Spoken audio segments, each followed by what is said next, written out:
postpone further proceedings today on the question of approving any measure or matter or adopting an amendment for which a recorded vote for the yeas and nays are ordered. Recess at any time. Pursuant to notice, I now call up the committee report for a resolution recommending that the House of Representatives find William Barr, Attorney General, U.S. Department of Justice, in contempt for refusal to comply with a subpoena duly issued by the Committee on the Judiciary for purposes of markup, and move that the committee reported favorably to the House. Mr. Chairman, I demand the question of consideration. Before we read the bill? I believe this is when the motion lies.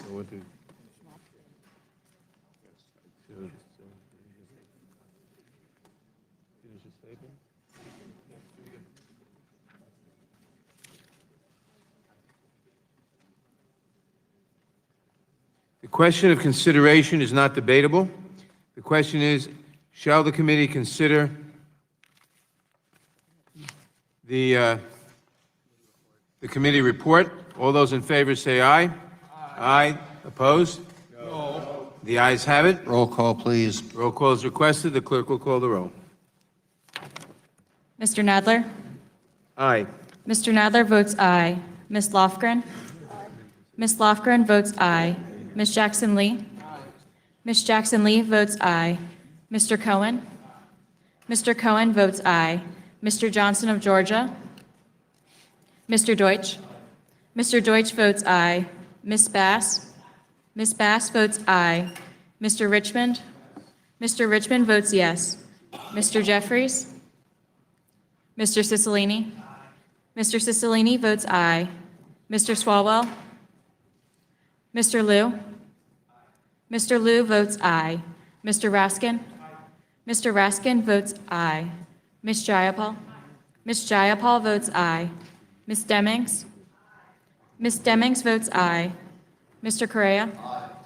Mr. Correa votes aye. Ms. Scanlon? Ms. Scanlon votes aye. Ms. Garcia? Aye. Ms. Garcia votes aye. Mr. Neguse? Mr. Neguse votes aye. Ms. McBath? Ms. McBath votes aye. Mr. Stanton? Aye. Mr. Stanton votes aye. Ms. Dean? Aye. Ms. Dean votes aye. Ms. Mucarsel-Powell? Ms. Mucarsel-Powell votes aye. Ms. Escobar? Aye. Ms. Escobar votes aye. Mr. Collins? Mr. Collins votes no. Mr. Sensenbrenner? Mr. Sensenbrenner votes no. Mr. Shabbat? Mr. Gomert? Mr. Gomert votes no. Mr. Jordan? Mr. Jordan votes no. Mr. Buck? Mr. Ratcliffe? Mr. Ratcliffe votes no. Ms. Roby? Mr. Gates? Mr. Johnson of Louisiana? Mr. Johnson of Louisiana votes no. Mr. Biggs? Mr. Biggs votes no. Mr. McClintock? Ms. Lesko? Ms. Lesko votes no. Mr. Reschenthaler? Mr. Reschenthaler votes no. Mr. Klein? Mr. Klein votes no. Mr. Armstrong? Mr. Armstrong votes no. Mr. Stubbe? Mr. Gates, you are not recorded. Mr. Gates votes no. I don't need to. Gentleman from Georgia? Yes. Mr. Johnson of Georgia votes yes. Gentlelady from Florida?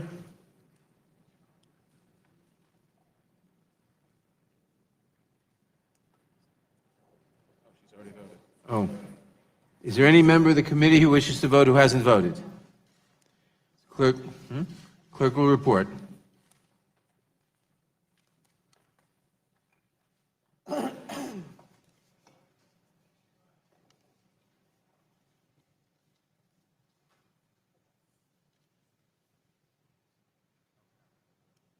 Mr. Chairman, there are 22 ayes and 12 noes. The motion for consideration is adopted. The clerk will report the committee report. Resolution recommending that the House of Representatives find William P. Barr, Attorney General, U.S. Department of Justice, in contempt of Congress for refusal to comply with a subpoena duly issued by the Committee on the Judiciary. Without objection, the committee report is considered as read and open for amendment at any point. I will begin by recognizing myself for an opening statement. Today, we consider a report recommending that the House of Representatives hold Attorney General William Barr in contempt of Congress for defying a valid subpoena issued by this committee. This is not a step we take lightly. It is the culmination of nearly 3 months of requests, discussions, and negotiations with the Department of Justice for the complete unredacted report by Special Counsel Mueller into Russian interference in the 2016 election, along with the underlying evidence. I appreciate the fact that the department responded to the offer we made to them last week and met with us yesterday in a last-minute effort to reach an accommodation. We heard the department out, we responded to them in good faith, and after all was said and done, we unfortunately were still unable to reach agreement, and we proceeded with our markup today. As I've said before, we remain ready and willing to consider any reasonable offer made by the department even after today's vote.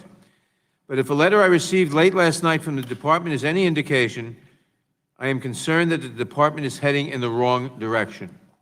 In response to our latest good faith offer, the department abruptly announced that if we move forward today, it would ask President Trump to invoke what it refers to as a protective assertion of executive privilege on all of the materials subject to our subpoena. Just minutes ago, it took that dramatic step. Besides misapplying the doctrine of executive privilege, since the White House waived these privileges long ago, and the department seemed open to sharing these materials with us just yesterday, this decision represents a clear escalation in the Trump administration's blanket defiance of Congress' constitutionally mandated duties. I hope that the department will think better of this last-minute outburst and return to negotiations. As a co-equal branch of government, we must have access to the materials that we need to fulfill our constitutional responsibilities in a manner consistent with past precedent. This is information we are legally entitled to receive, and we are constitutionally obligated to review. And I would remind the members that the Mueller report is no ordinary run-of-the-mill document. It details significant misconduct involving the president, including his campaign's willingness and eagerness to accept help from a hostile foreign government, numerous misstatements, if not outright lies, concerning those acts, and 11 separate incidents of obstructive behavior by the president that more than 700 former prosecutors have told us warrant criminal indictment. If Congress is not entitled to the full unredacted Mueller report, one must wonder what document we would be entitled to. Our exhaustive negotiations with the Department of Justice have unfortunately left us back where we began, with unprecedented obstruction by an administration that has now announced its intention to block all attempts at congressional oversight of the executive branch. It is our constitutional duty to respond. Let me be clear. The information we are requesting is entirely within our legal rights to receive and is no different from what has been provided to Congress on numerous occasions going back nearly a century. But we do not need to go back that far to find a precedent.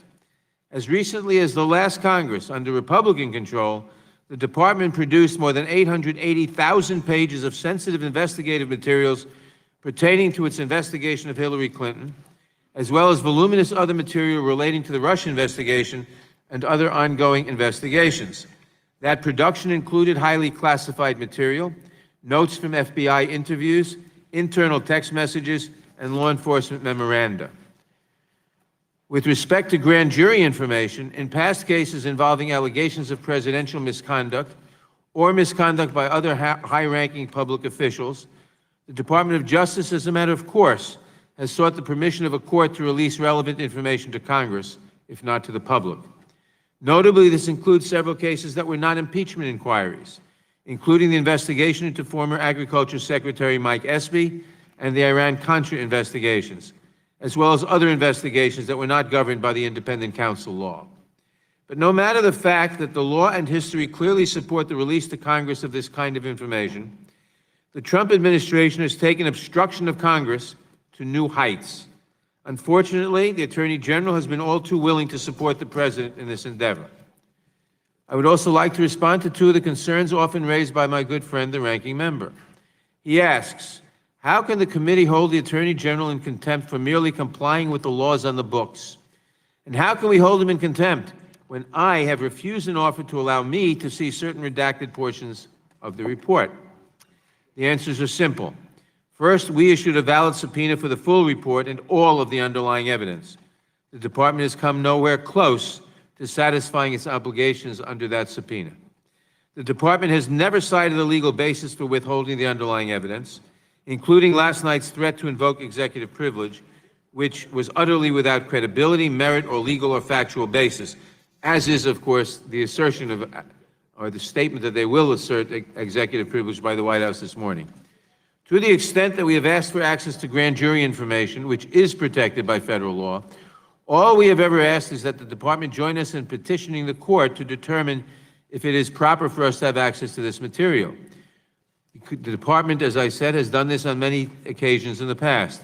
We asked for a commitment to join us in that effort again last night, as it has done in many previous cases, and the department refused. Second, with respect to the offer to lift some of the redactions for me and a handful of my colleagues, the department has placed unacceptable limitations on access to that information. Their offer would block the members of this committee from reading those sections of the report for themselves. It would require me to leave my notes behind at the Department of Justice. It would prevent me from speaking with my colleagues, with other members of the committee, about what I might see. What good is it? Of what use can this committee make of information that I have but can't discuss with any other member of the committee? I have consistently stated that if we are to do our jobs as members of the House Judiciary Committee, all of the members require meaningful access to the report and the underlying documents. We need to be able to confer with each other about what we have seen. We need to be able to take official action on what we have seen, if warranted. And if necessary, we need to be able to inform a court of law of what we have learned, even if perhaps under seal. If we can find an accommodation that satisfies those basic principles, I would be happy to continue negotiating with the Department of Justice. But now, by invoking executive privilege on all of the materials subject to our subpoena, that process has come to a screeching halt. The administration has announced, loud and clear, that it does not recognize Congress as a co-equal branch of government with independent constitutional oversight authority, and it will continue to wage its campaign of obstruction. When the administration says it will oppose all subpoenas, presumably regardless of its merits, it is saying that it does not recognize Congress having a constitutional oversight authority over the executive branch. And to those who consider the matter case closed, in the words of some of our leaders, and who urge us to simply move on, I would say that to do so is to announce loud and clear that such a course of action has the effect of aiding and abetting in the administration's campaign of total, blanket, and unprecedented obstruction. The Trump administration and its enablers may brazenly try to cover up the misdeeds uncovered by the special counsel.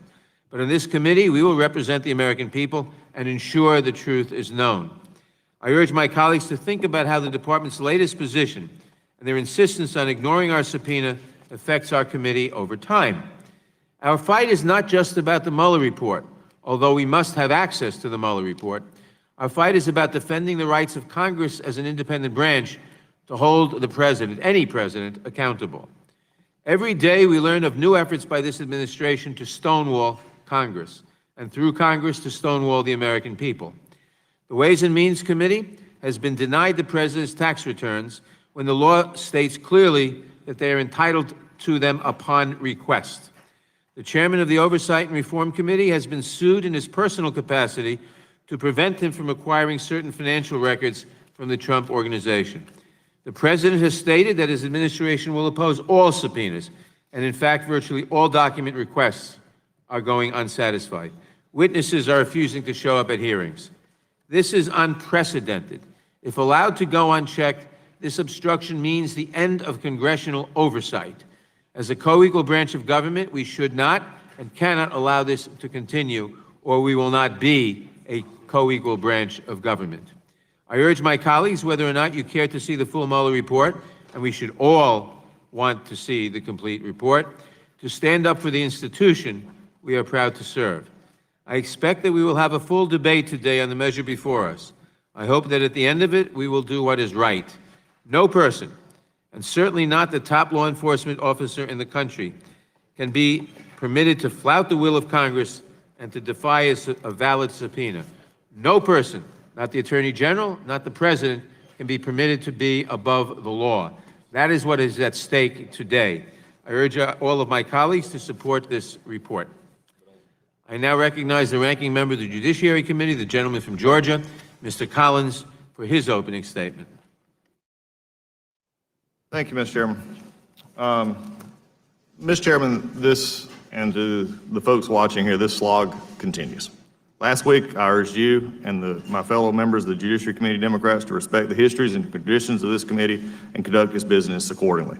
We still have a crisis on our southern border. China is stealing our intellectual property, yet here we are, wasting another valuable week of legislating calendar against the majority's war against the administration. Today, we are meeting to consider a resolution to hold Attorney General Bill Barr in contempt of Congress. So let's take just a few moments and go through this. What is the justification for holding Attorney General Barr in contempt of Congress?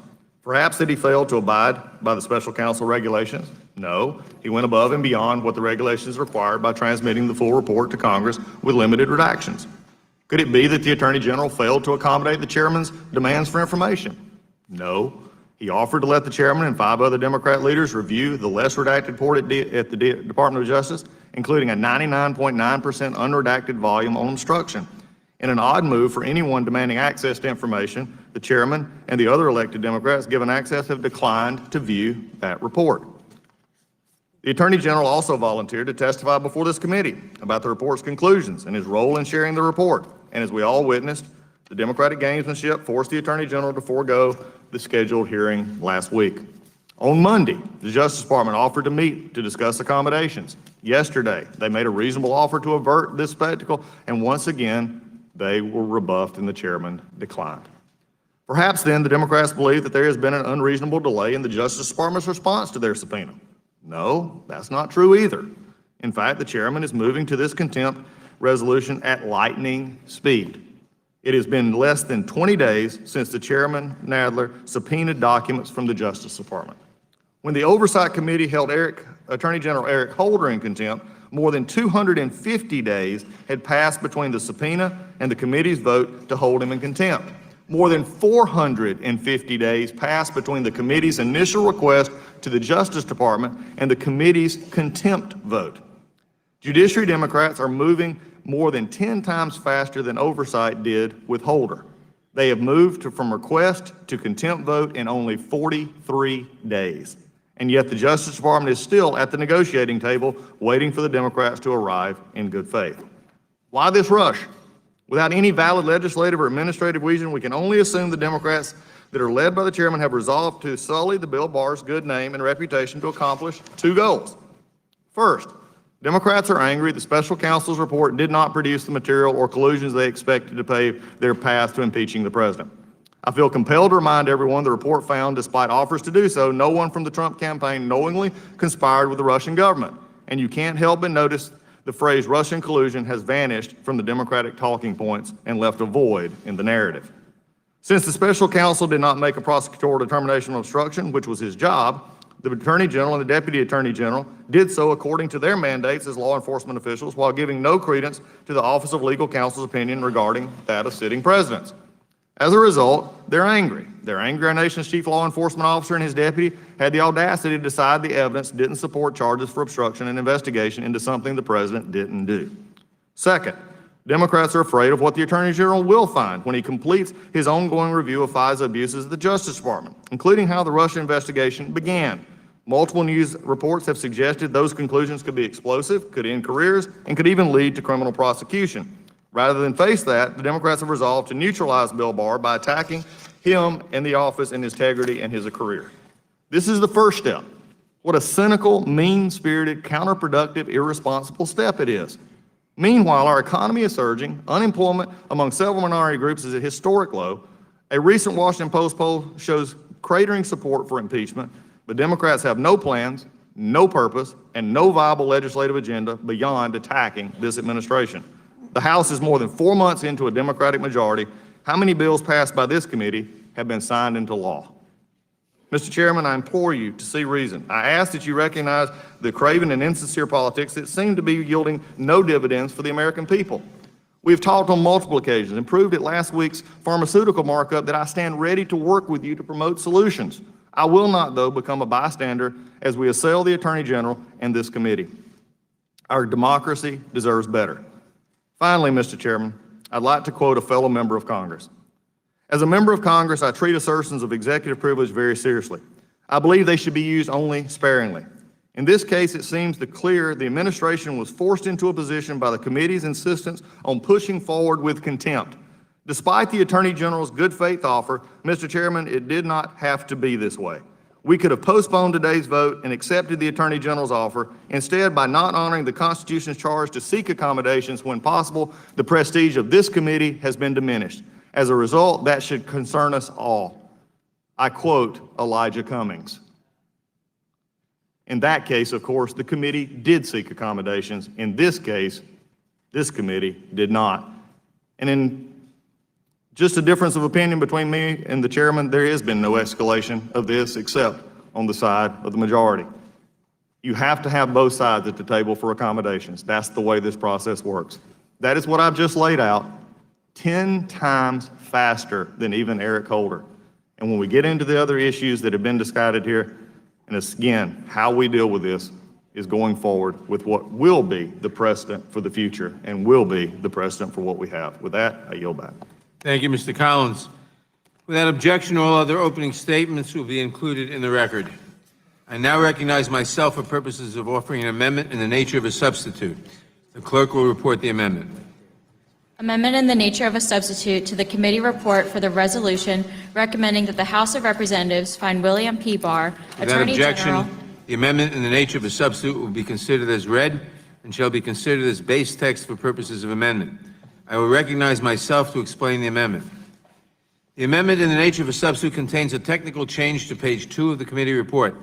It simply changes the reference on that page to Judiciary Committee to the Committee on the Judiciary. With this modest change, I urge the committee to support the amendment. I now recognize the ranking member of the full committee, Mr. Collins, for any comments he may have on the amendment. On the amendment itself, thank you, Mr. Chairman. I don't have any as far as the amendment nature substitute. I will make one comment that was made in your previous opening statement. The chairman of now the Oversight Committee was not sued in his personal capacity. He was served in his official capacity in that committee. And just a clarification for the record there as we go forward. With that, I have no objection to the ANS.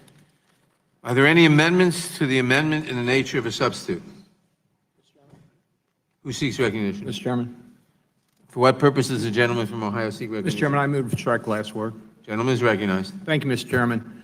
Our Democratic colleagues seem to be on a mission. They're determined to destroy Attorney General Barr, or at least discredit him in the eyes of the American people. The Attorney General agreed to appear before this committee last week and was ready to answer any and all questions about the Mueller report. However, Mr. Chairman, you and your Democratic colleagues on this committee decided that instead of just answering questions from members of the committee, well, we unprecedentedly were also going to require him to be grilled by a bunch of partisan staff lawyers. Of course, the Attorney General wisely said, no way, and now you're determined to find him in contempt. In my view, as somebody who served on this committee for 23 years, I think it's disgraceful. Last week, when the Attorney General refused to show up for this committee's kangaroo court, the majority set up an empty chair, ate chicken, and pretty much made a mockery of this committee, a committee that was once led by the likes of Daniel Webster. It's worth noting that Attorney General did appear before the Senate Judiciary Committee the day before he was scheduled to come here, where the unreasonable demand that he be queried by staff attorneys was not made. Senators did the questioning themselves, as is normal, and the same should have been the case here instead of Chickengate. And let's be clear, it wasn't a day at the beach in the Senate for the Attorney General. The senators themselves were perfectly capable of being rude, abusive, and arrogant all by themselves. They didn't need their staff to do it for them. So why this passion to tear into William Barr, an Attorney General, at least up to this point in his career, considered a person of upstanding, in fact, outstanding character. Well, first, our Democratic colleagues are apparently really ticked off about the Mueller report, that it found that the whole Russian collusion thing was a big fat zero. And even though the obstruction of justice allegation wasn't as clear-cut, Special Counsel Mueller found that there was insufficient evidence to pursue a charge against President Trump or against anyone else for that matter. Excuse me, William Barr did that. So Democrats are mad about that, but what I think is even more important is that our Democratic colleagues are afraid. They're afraid that unlike former Attorney General Sessions, who had recused himself from anything related to the Mueller investigation, Bill Barr is going to dig into the origins of the bogus Russian collusion allegation itself. The Clinton campaign funding of the Steele dossier was the actual collusion between the Russians and the political campaign. Is that something that's finally going to be looked into? That was the real political collusion with the Russians. The FBI's involvement in trying to tip a presidential election in favor of one candidate over another, the whole Peter Strzok, Lisa Page, all of that. The idea that Trump may have been right, that his campaign really was spied on by elements of the Obama administration, despite the fact that this accusation was met with such derision by most of the mainstream press at the time.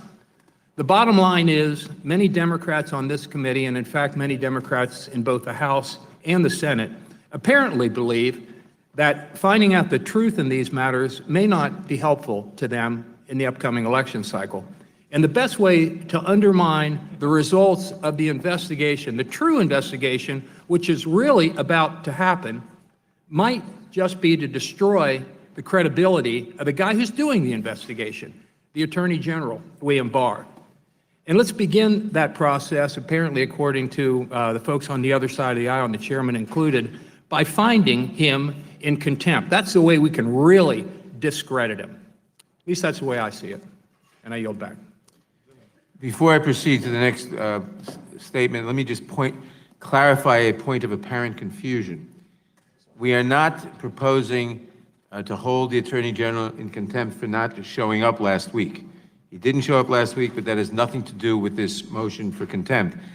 We are proposing to hold him in contempt for ignoring, or for not satisfying the subpoena for the production of documents, namely the unredacted Mueller report and underlying evidence. Who seeks recognition? Mr. Chairman. Gentleman from, the gentlelady from Texas. For what purpose does the gentlelady from Texas seek recognition? Like the last word. Gentlelady is recognized.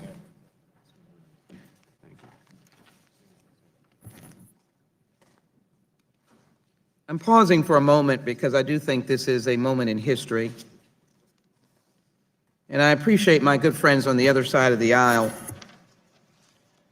But having received a letter both from a copy of the letter to the President of the United States by General Barr and a letter from the Department of Justice indicating after their purposeful collapse of the negotiations, well-intentioned by the staff and House Judiciary Committee, I can only conclude that the President now seeks to take a wrecking ball through the Constitution of the United States of America.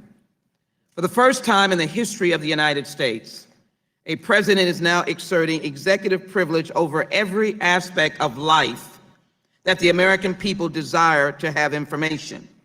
Whether or not their Affordable Care Act is dissolving the pre-existing condition, whether or not children are being separated from their parents, whether or not the environment is being destroyed. Anything that the Congress wants to do on behalf of the American people is now being alleged to be under the jurisdiction of privilege. Then, of course, we have to surmise that this is an absolute lawless behavior by this administration. The Attorney General actions are contemptuous and insulting to Congress, but we're simply the tools it is to the American people. To broaden the executive privilege and ignore the constant accommodations that Chairman Nadler has made and our staff in working to work out three simple points. Give us all of the documents, unredacted Mueller report. for the American people to see. Work with us on grand jury materials not to undermine, if you will, any ongoing investigations, and work with us to list the documents by priority. That is very simple. To recount facts of yesteryear does not even speak to the fact of the hundreds of investigations that my good friends, when President Trump and the Republican House and Senate existed, they never ceased. They never ceased going after Secretary Clinton, getting 880,000 documents in a Benghazi hearing that went forever and ever and never found anything. I happen to believe 700 former prosecutors who indicated that the Mueller report describes several acts that satisfy all elements for an obstruction charge conduct. Congressman Jackson Lee didn't say this. Chairman Nadler did not say this precise statement as a former federal prosecutor. It's 700 who've indicated that the actions of this president warrant an obstruction charge. In addition, we have a right to understand the underlying reasons regarding the collusion report.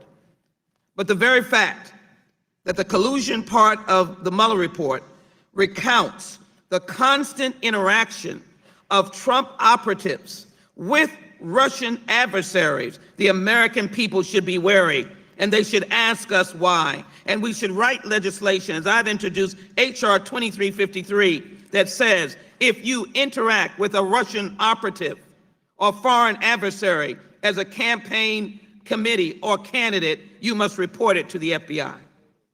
And so this is part of our legislative work.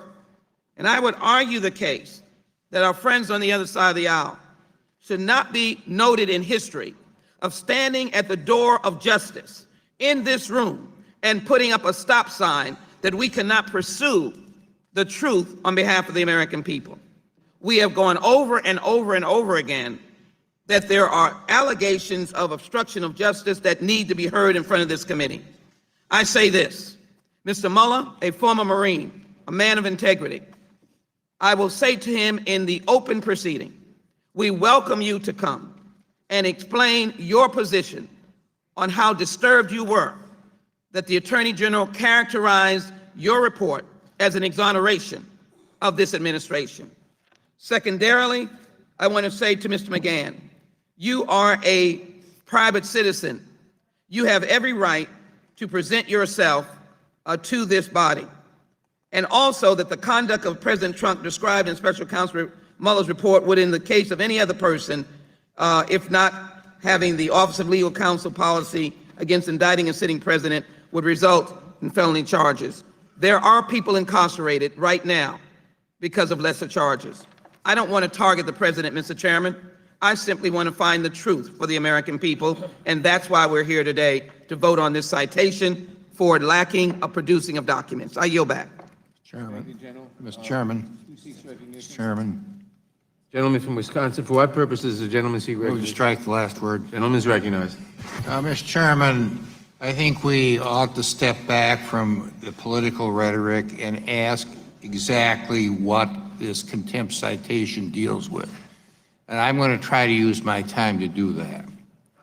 First and foremost, and most concerning to every American, or at least it should be, is the fact that they want an unredacted report that includes information on grand jury testimony.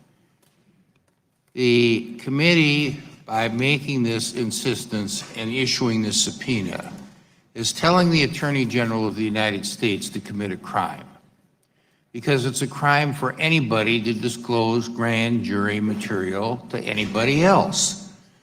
That includes the Attorney General, it includes the prosecutors in the Justice Department, it includes the witnesses who have been subpoenaed and have testified before the grand jury.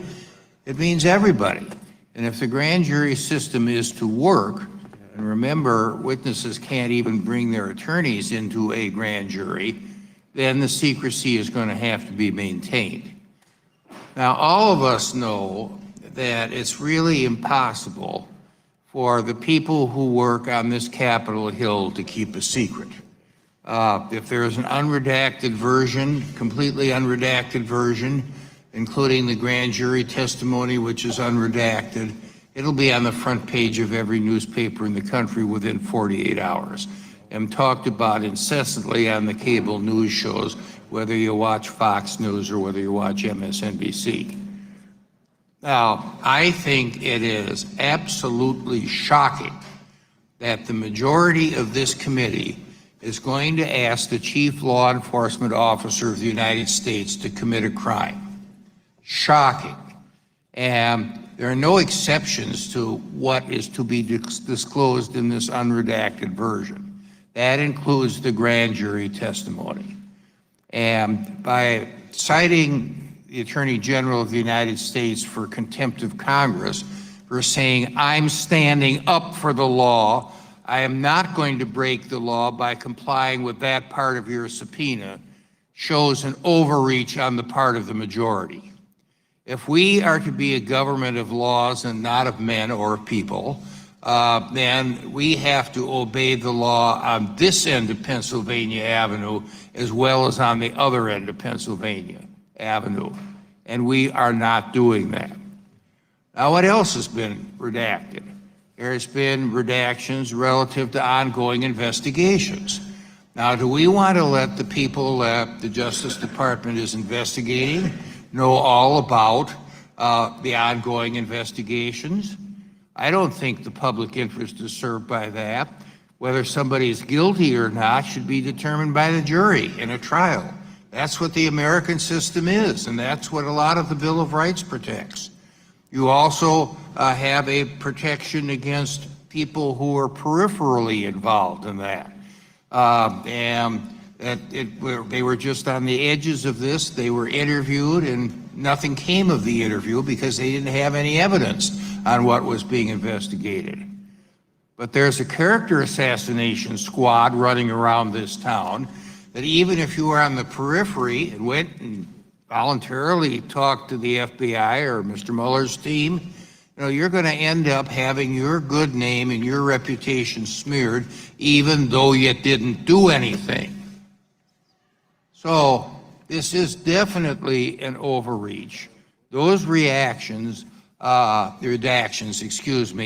ended up being justified redactions, and I can understand the reluctance on the part of the Attorney General or anybody else that watches the way this institution and the people who work here operate, that anything that is supposed to not get out in the public realm will get out in the public realm with a leak.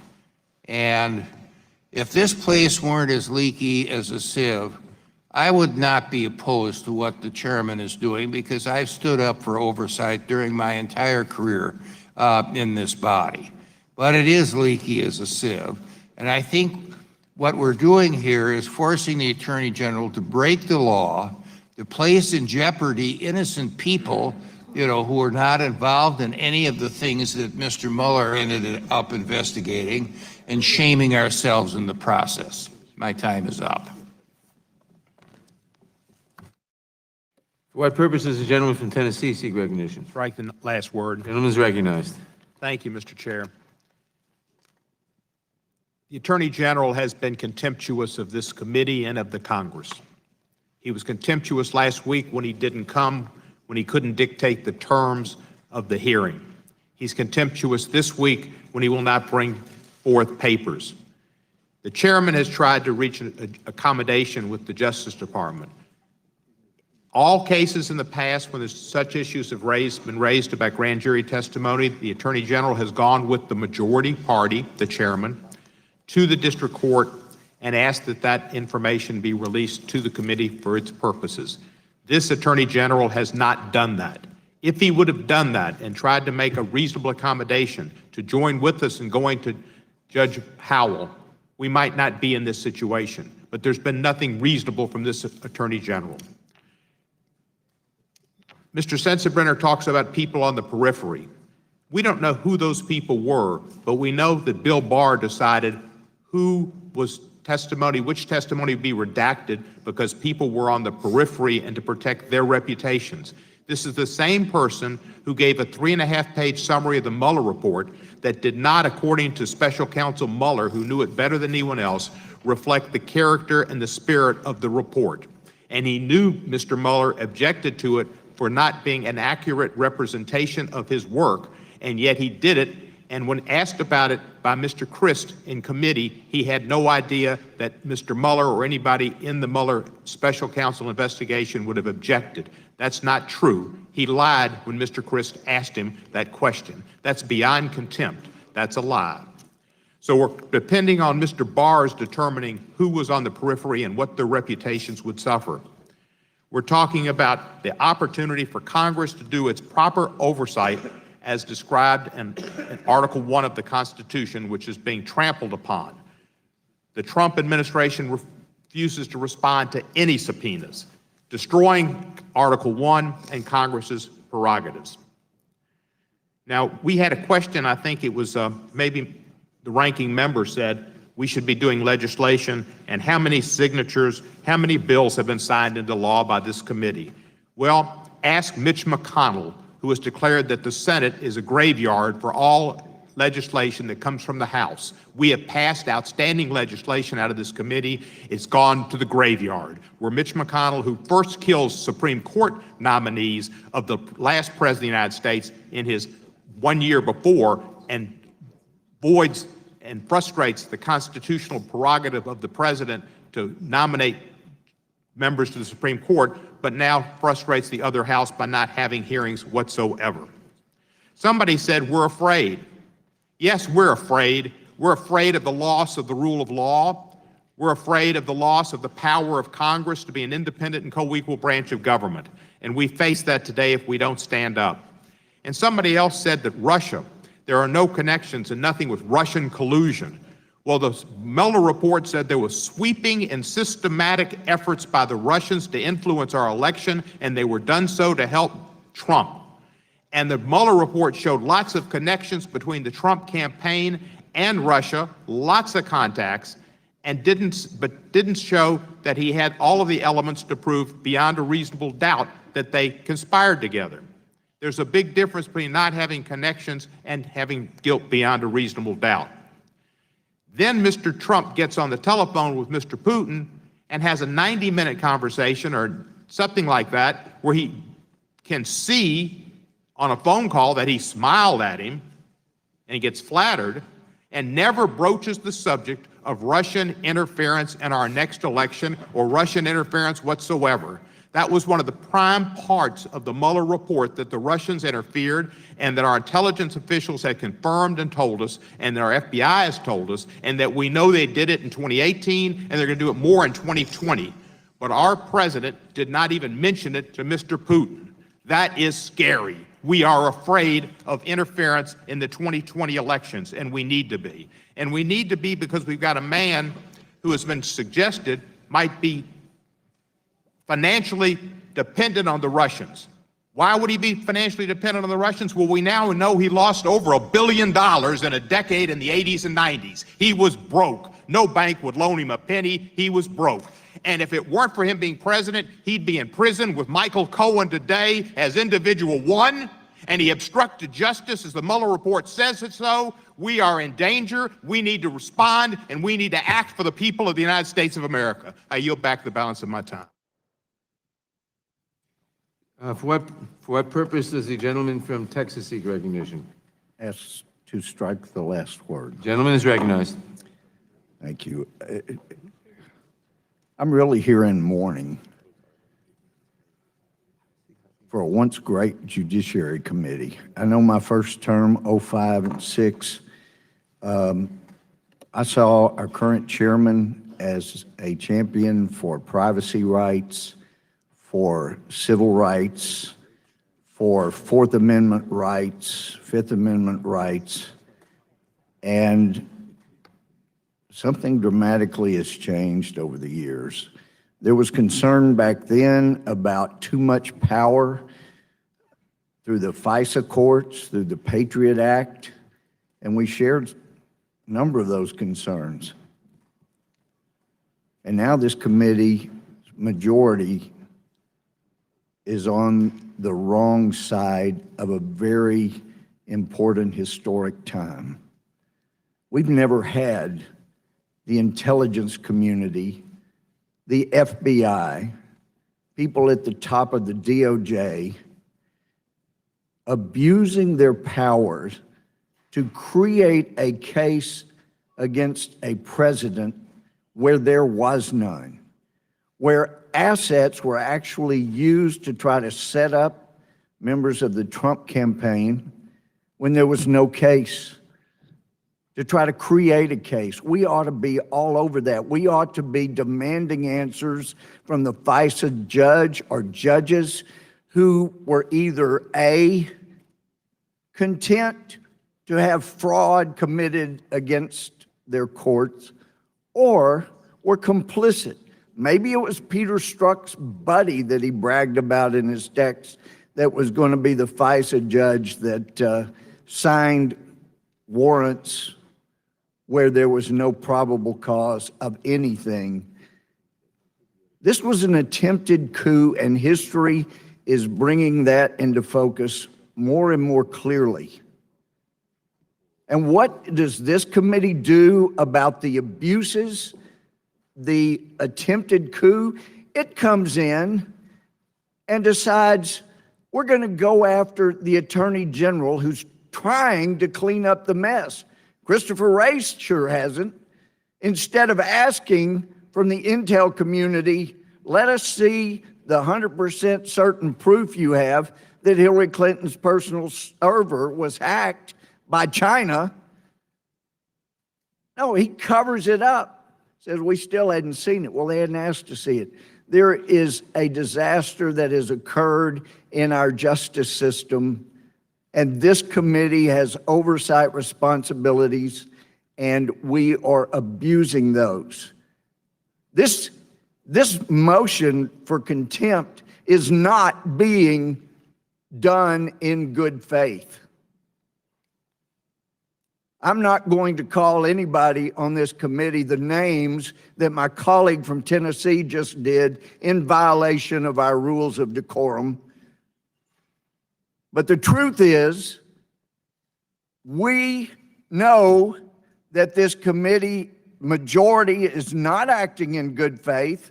How? Because they're moving for contempt for an attorney general failing to turn over material that this majority, at least some, maybe it's just the staff, but some people know that you can't hold someone in contempt. You can vote to do that, but you can't be in contempt for failing to produce things that are illegal for you to produce. How do we know? Somebody over there knows that this is wrong, is because there was an offer. Look, Attorney General Barr, if you'll join us in going to court and getting a court order so that we can get the grand jury proceedings and evidence, then we will disregard the contempt. Well, that's evidence of a state of mind by the majority that at least somebody over there knows you cannot be in contempt for failing to produce what would be illegal to produce without a court order. You're on the wrong side of history. And there is no joy here in seeing the abuses. I hope and pray literally for the day when we can join forces and quit trying to push this idea of an attempted coup and uncover the abuses that have truly gone on. My time's expired.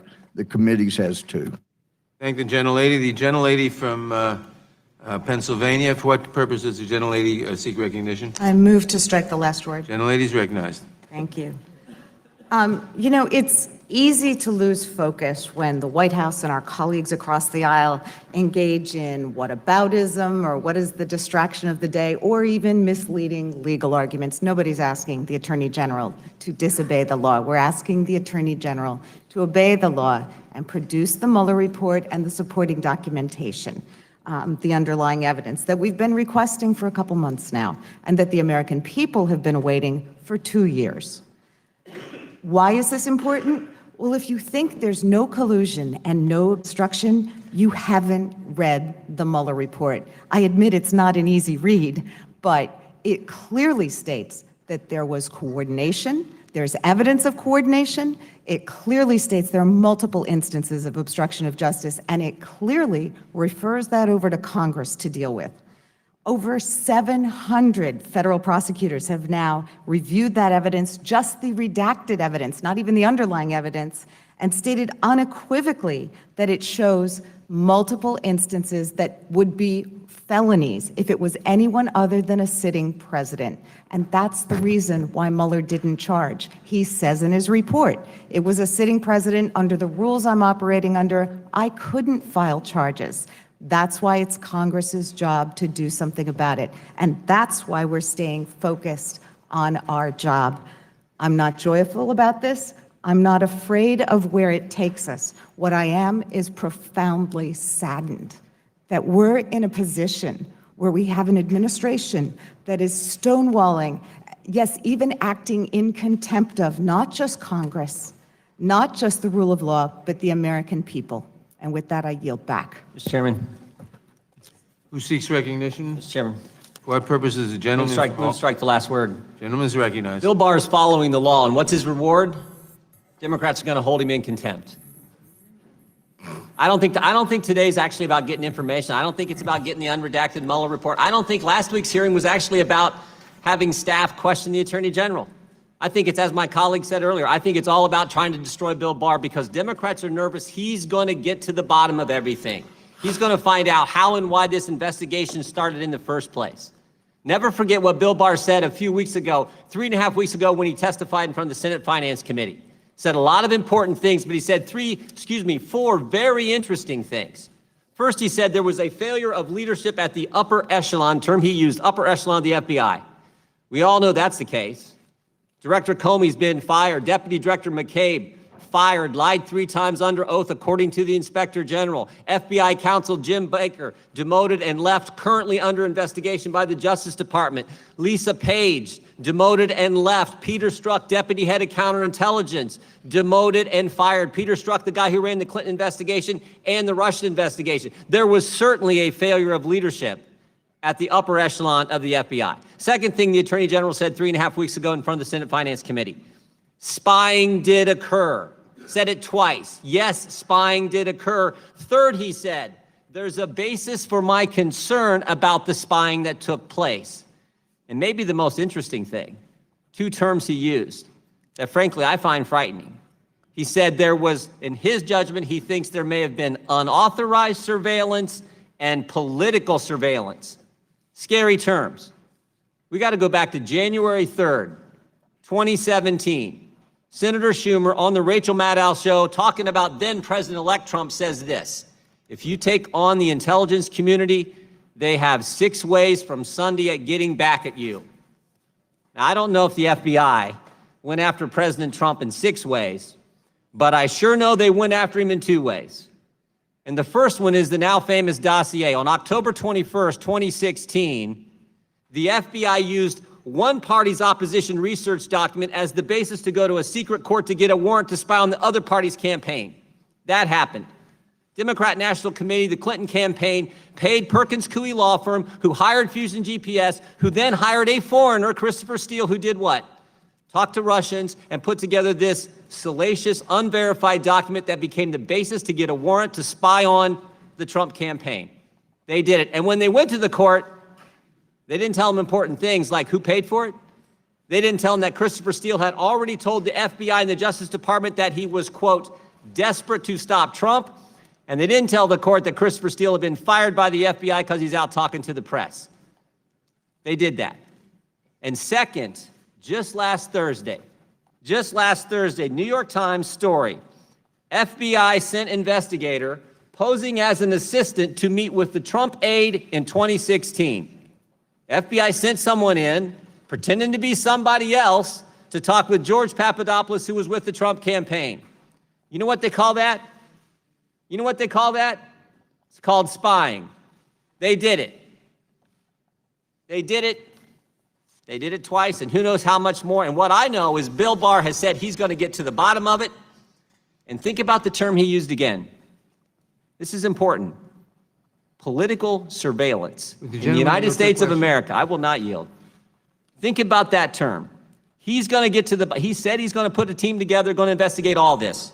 This is critical. And never forget the guy who ran this investigation, Peter Strzok, ran the Clinton investigation and then launched and ran the Trump-Russia investigation. Never forget what he said.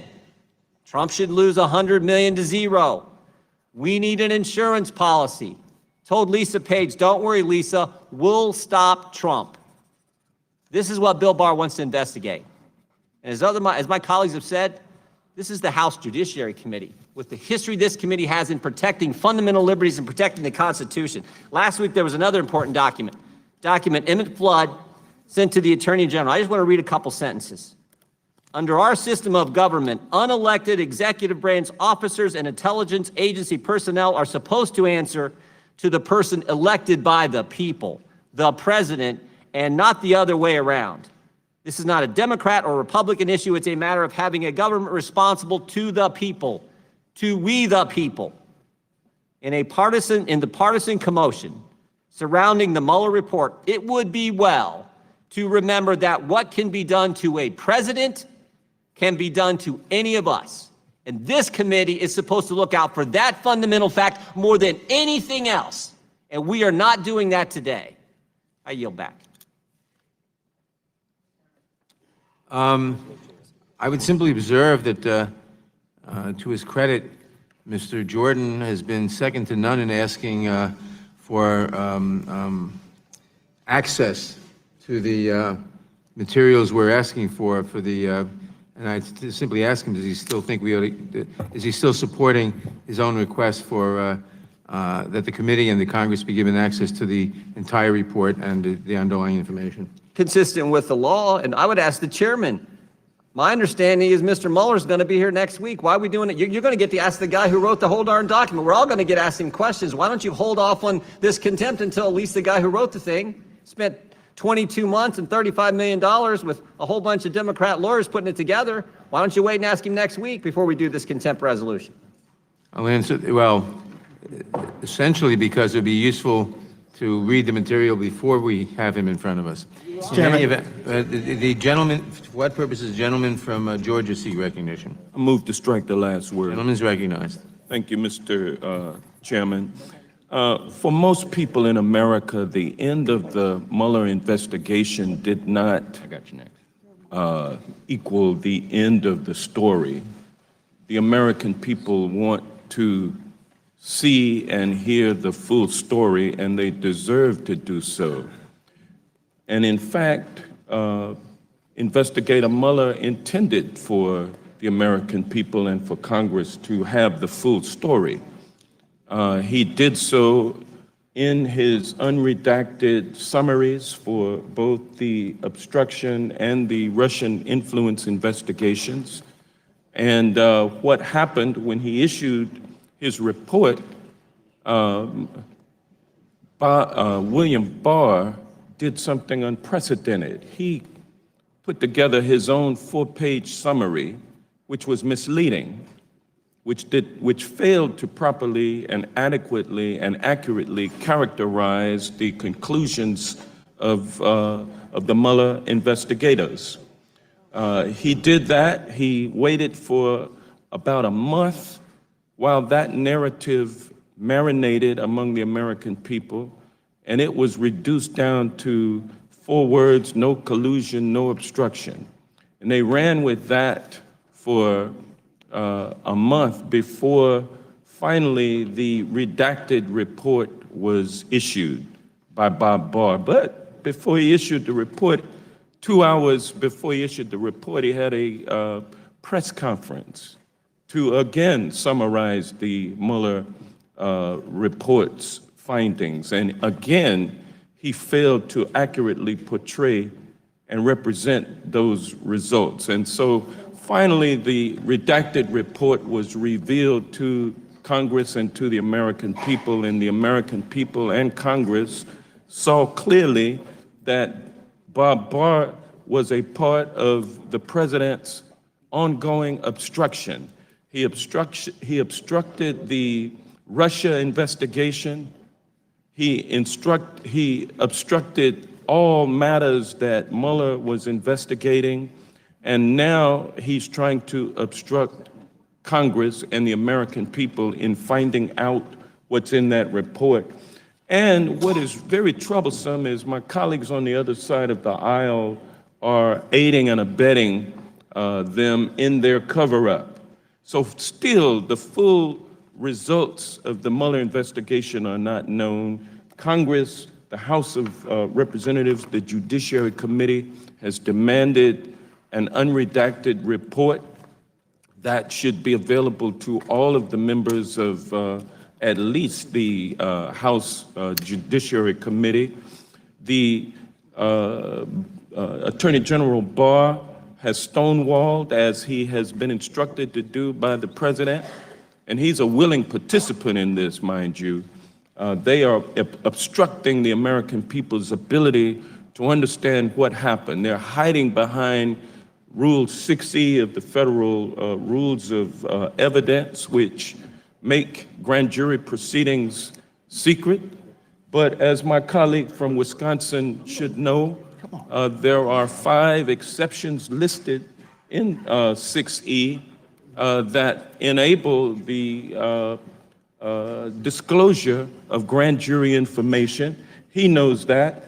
There's no reason for the American people to be misled about that. And William Barr knows that also, and he also knows that previous attorney generals in his situation have gone to Congress, have gone to the courts with the House of Representatives and obtained grand jury materials when necessary. And so this is all part of a cover-up. And it is up to this committee to ensure that we get that report, because we have lawful responsibilities, constitutional responsibilities to engage in, one of which is possibly impeachment. How can we impeach without getting the documents? So we must get this document. The American people expect us to do it. Once we get it, our hearings can continue and lead to whatever they may lead to, including impeachment. And so I ask my colleagues on the other side to stop obfuscating and start working with us to carry out your constitutional responsibilities. And with that, I yield back. For what purpose does the gentleman from Florida seek recognition? Move strike last word. Gentleman is recognized. Thank you, Mr. Chairman. Glad to see that the microphone's working this week. My good friend from Georgia just asked the operative question: how can we impeach if we don't get the documents? How can we impeach if we don't get the documents? Ladies and gentlemen, this hearing is not about the Attorney General. It's not about the Mueller report, 92% of which everyone in America has had the opportunity to read. It's not about the fact that even the portions that the American people haven't been able to read, the chairman's been able to go read had he chosen. This is all about impeaching the president. Now, why don't they just say it? Why don't they just jump to the impeachment proceedings like their liberal media overlords are telling them to do? Well, the reason is that the American people don't support impeachment. And it's easy to understand why. They actually went and elected Donald Trump president of the United States. And I don't think people are going to support impeaching a president who's doing so well. I mean, you got 3.2% growth in the economy. The Trump economy is hot. And the reason we're doing so well is as a consequence of the president's policies. And so at a time when my Democrat colleagues are focused on the next election and not solutions to the problems facing Americans, they can't attack the president's policies because people are doing well. So typically they roll next to identity politics, that based on what you look like, who you pray to, or who you love, you can't possibly support Republicans. But African Americans are doing better. Hispanics are doing better. Women are doing better. We are seeing a rising tide that is truly lifting all boats in this country. And so now we have this effort, not to argue with policies, not to typically go to the identity politics that functions as the organizing principle of today's Democratic Party. They have to delegitimize the guy that won, delegitimize the guy that people voted for. but they don't have the guts to do it directly, and so they're going after the Attorney General. Now, the gentleman from Georgia in his last remark said, we are hiding behind the rules. Hiding behind the rules. These are federal laws that dictate what the Attorney General can and cannot do. We're not hiding behind the rules. We just like to follow them.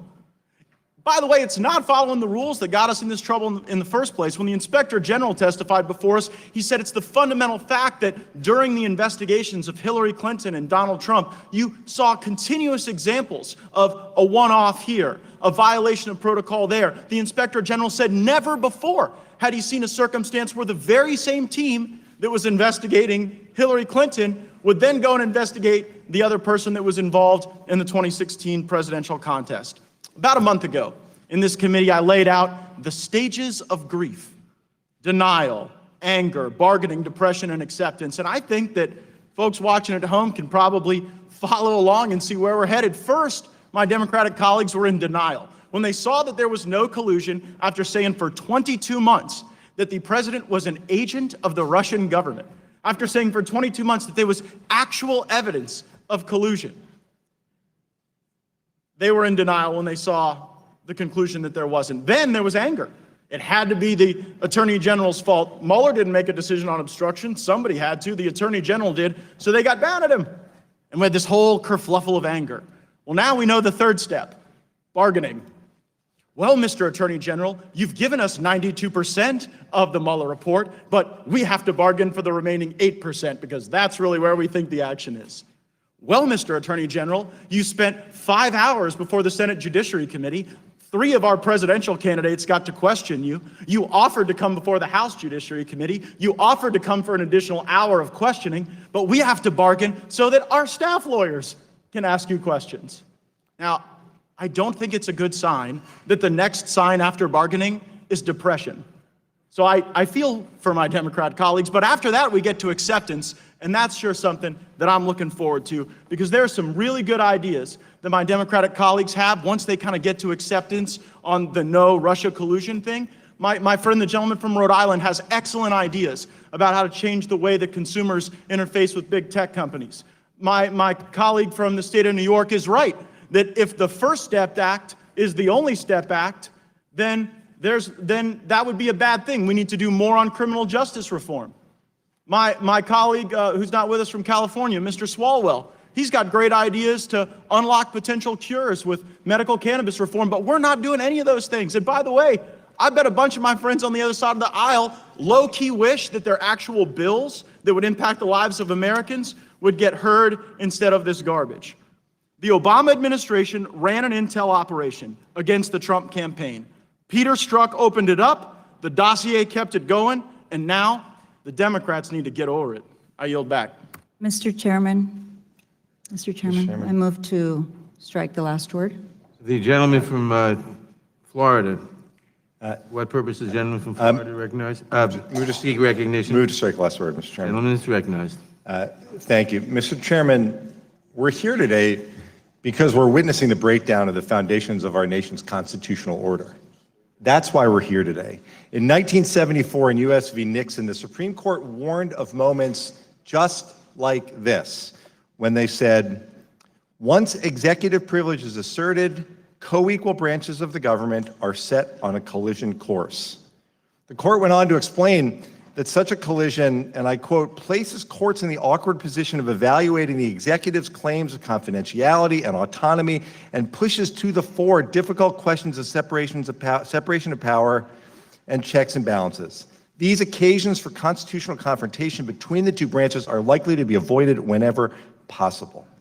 Why are we on this collision course today? Because the Attorney General of the United States refused to provide information that is not privileged and is subject to the committee's subpoena. The committee issued a subpoena for information gathered by the special counsel. There's no privilege for this information. Executive privilege is not a cloak of secrecy that drapes across our nation's capital from the White House to the Justice Department. Yet last night, the Attorney General threatened a blanket privilege claim over materials that he knows are not privileged as retribution for the markup that we're holding right now. And this morning, he asked the president to do just that. It's striking how empty that gesture is. Chairman Nadler pointed this out last night. The Attorney General's request of a blanket privilege claim is empty of any credibility. It's empty of merit. It's empty of any legal or factual support. The Attorney General ordered his staff to send what he would define as a snitty letter last night. But those words were empty. Executive privilege exists to help the presidency function, to ensure that the president gets good advice and can make important decisions without interference from Congress. But that's not at stake here. We're asking for information that is no longer held in confidence among the president and his closest advisors. We're just asking for the truth that many already know but is being withheld from the public. Investigators know the truth. Private attorneys know the truth. The ranking member of this committee has seen it. The privilege no longer applies. What does apply is the American people's interest in the truth and the need for this committee to do its job, to protect our elections, to protect our national security, to hold the president accountable, and to draft legislation to ensure that no one, not the Attorney General, not the president, is above the law. Yet the Attorney General continues to mislead the American people. And after being caught in a lie in his testimony to Congress, he has now joined the president in his ongoing obstruction of the House. Congressional hearings and document requests are normal. They're normal. This committee holds an oversight hearing with the Attorney General every year. That is normal. But this collision course the President and Attorney General set us on is not normal. This collision is the definition of a constitutional crisis, and the breadth of this obstruction is beyond anything in our nation's history. The President has said that Mueller should not testify here. He has ordered without authority Don McGahn to refuse to testify here. He has ordered, in violation of the law, that the Treasury Secretary continue to hide his tax returns. He has blocked or delayed more than 30 requests from Congress. He has blocked testimony about the security clearances granted to his family members. He has blocked testimony about the humanitarian disaster caused by the Trump family separation policy at our southern border. This sweeping repudiation of Congress and congressional investigations is unprecedented, and it is unconstitutional. This is a government of, by, and for the people. The Attorney General of the United States is stonewalling the people. He is misleading the people. And he is actively working to suppress the truth. I don't understand, still, every time we have one of these hearings, how it is that none of my colleagues on the other side of the aisle seem at all concerned about Russia's attack on our democracy and their desire to do it again. And I close with this. The Mueller report finishes by reminding us that the protection of the criminal justice system from corrupt acts by any person, including the president, accords with the fundamental principle of our government that no person in this country is so high that he is above the law. We will continue to assert our oversight authority out of a duty to maintain the checks and balances that preserve the powers of separation and co-equal branches of government. A failure to do so would be a failure of our constitutional system of government. I yield back. What purpose does the gentleman from Colorado seek recognition? I have an amendment at the desk. The clerk will report the amendment.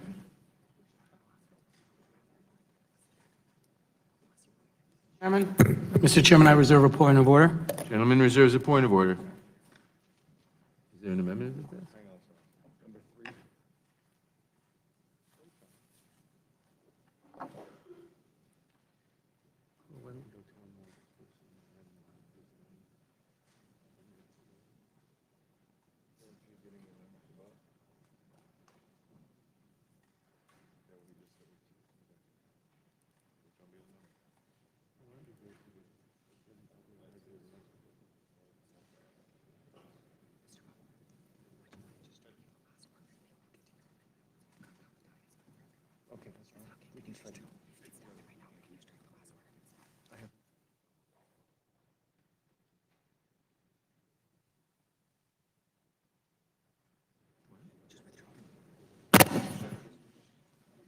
Mr.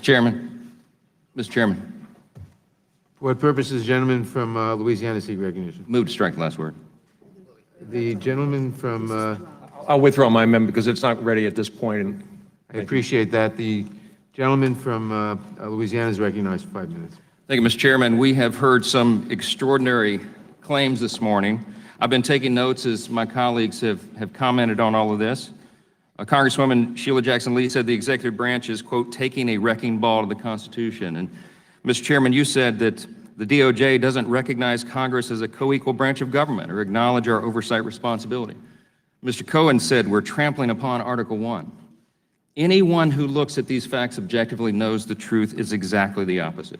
The Attorney General and the DOJ are objecting to this charade based upon the rule of law. They are trying to protect the integrity of our institutions. And Mr. Chairman, you said that the preliminary protective assertion of executive privilege this morning was a last-minute outburst.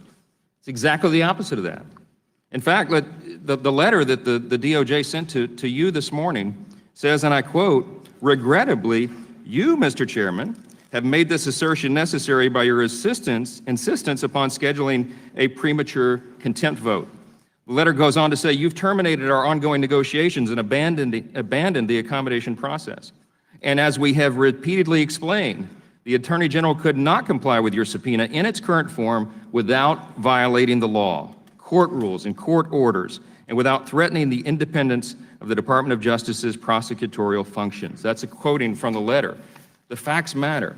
The letter that the Attorney General sent to the President this morning that accompanies all this says, quote, the committee demands all of the special counsel's investigative files, which consist of, everybody listen, consist of millions of pages of classified and unclassified documents bearing upon more than 24 criminal cases and investigations, many of which are ongoing.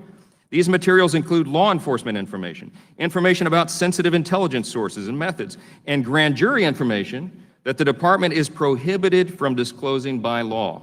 That's the letter the Attorney General sent to the President explaining all this. Look, we're attorneys on here. Most of us are attorneys on this committee. What does the law say? The courts have repeatedly affirmed the rules on all this.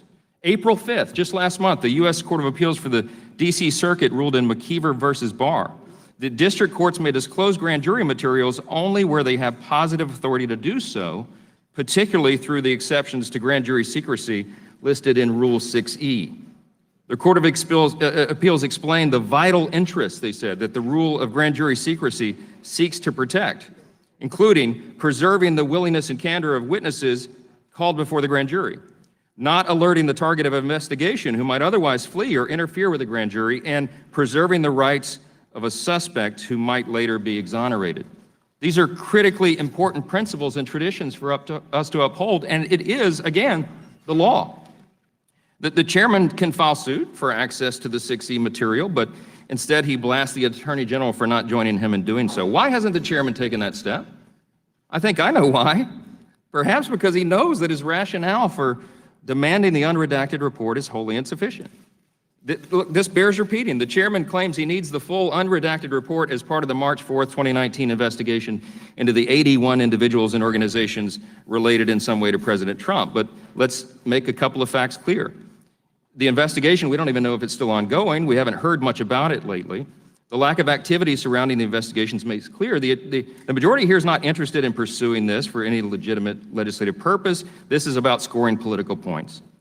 The chairman's public comments surrounding his need for the full report are almost exclusively focused on obstruction, but another important fact here, 99.9% of the obstruction volume is available right now for the chairman to view, but he hasn't done that.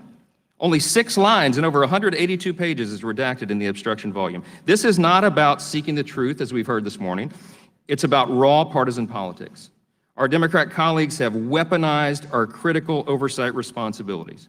And moving today to hold the AG in contempt is not only premature, unprecedented, and unwarranted, frankly, it is shameful. I think, we believe, the American people deserve better. I hope that they'll review the facts. I hope they'll look at all this correspondence. I hope they'll get beyond all this cloud of partisan politics and understand why we are taking the stand today that we are. I yield back. For what purposes, gentleman from Louisiana seek recognition? Mr. Chairman, I would move to strike the last word. Gentleman's recognized.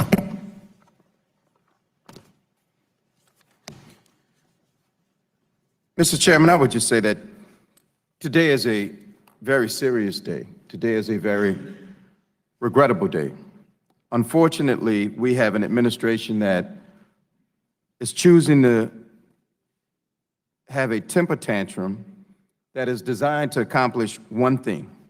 And that one thing is to never let the real facts of the Mueller report come to light, to never let the American people hear the whole story. The other side would have us congratulate them for telling 92% of the story. I wish when I was a child I could get away with telling 92% of the story to my mother. I would always tell the same good 92%.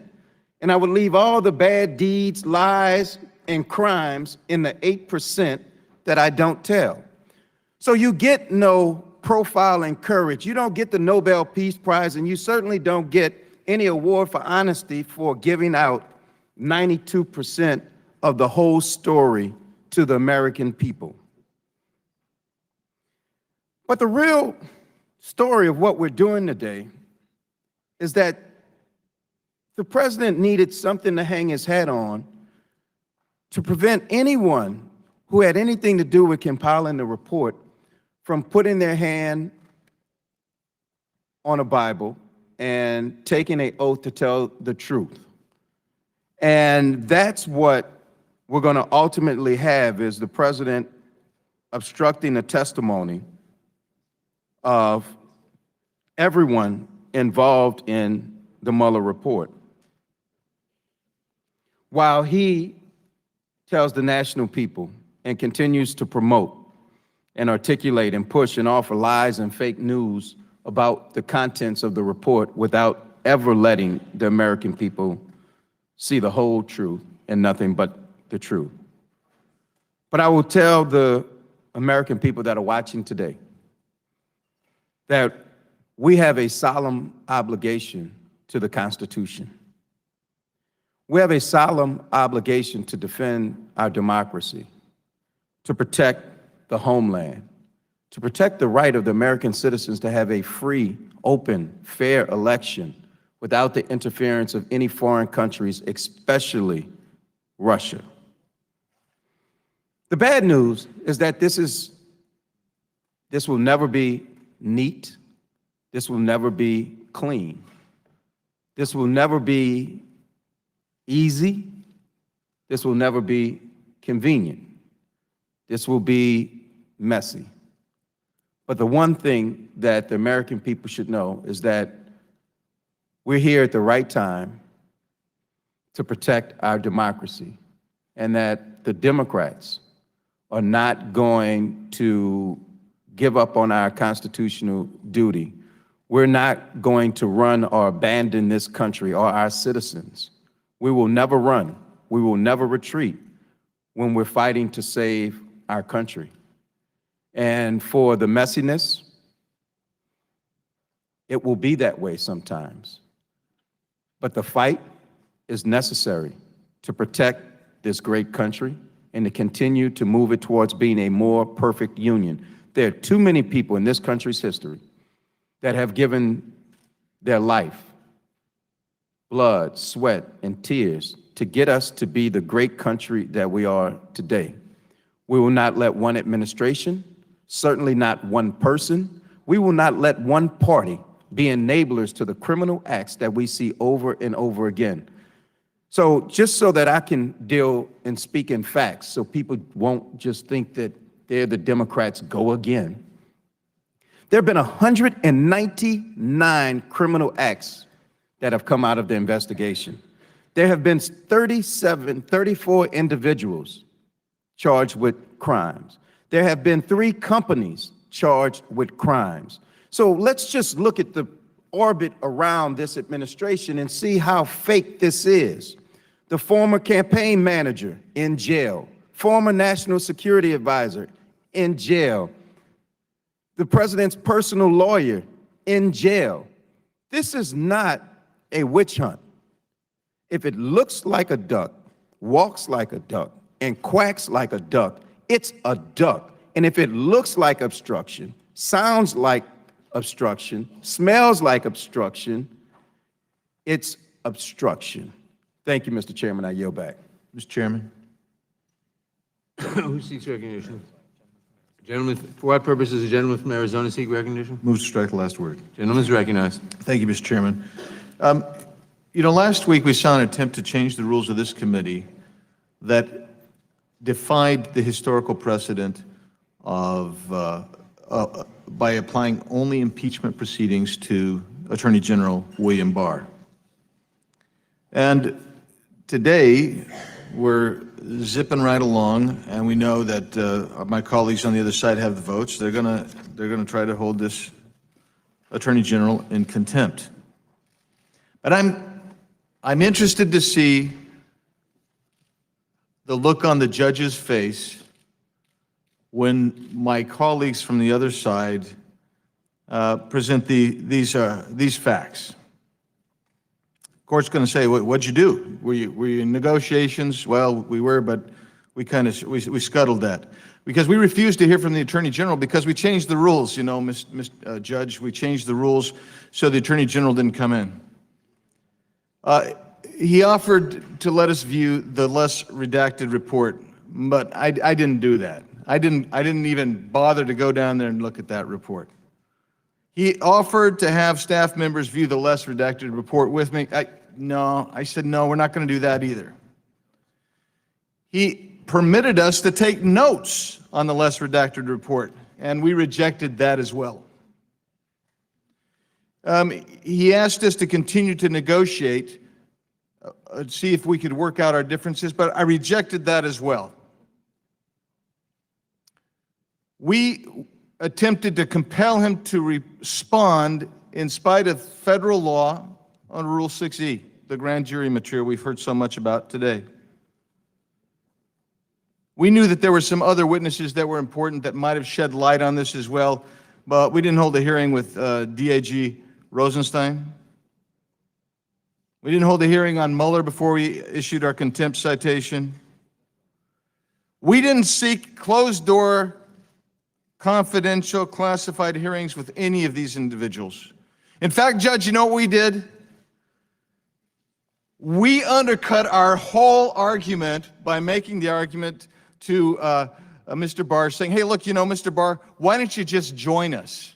Why don't you just join us in asking the court to authorize release of 6E material? What does that do?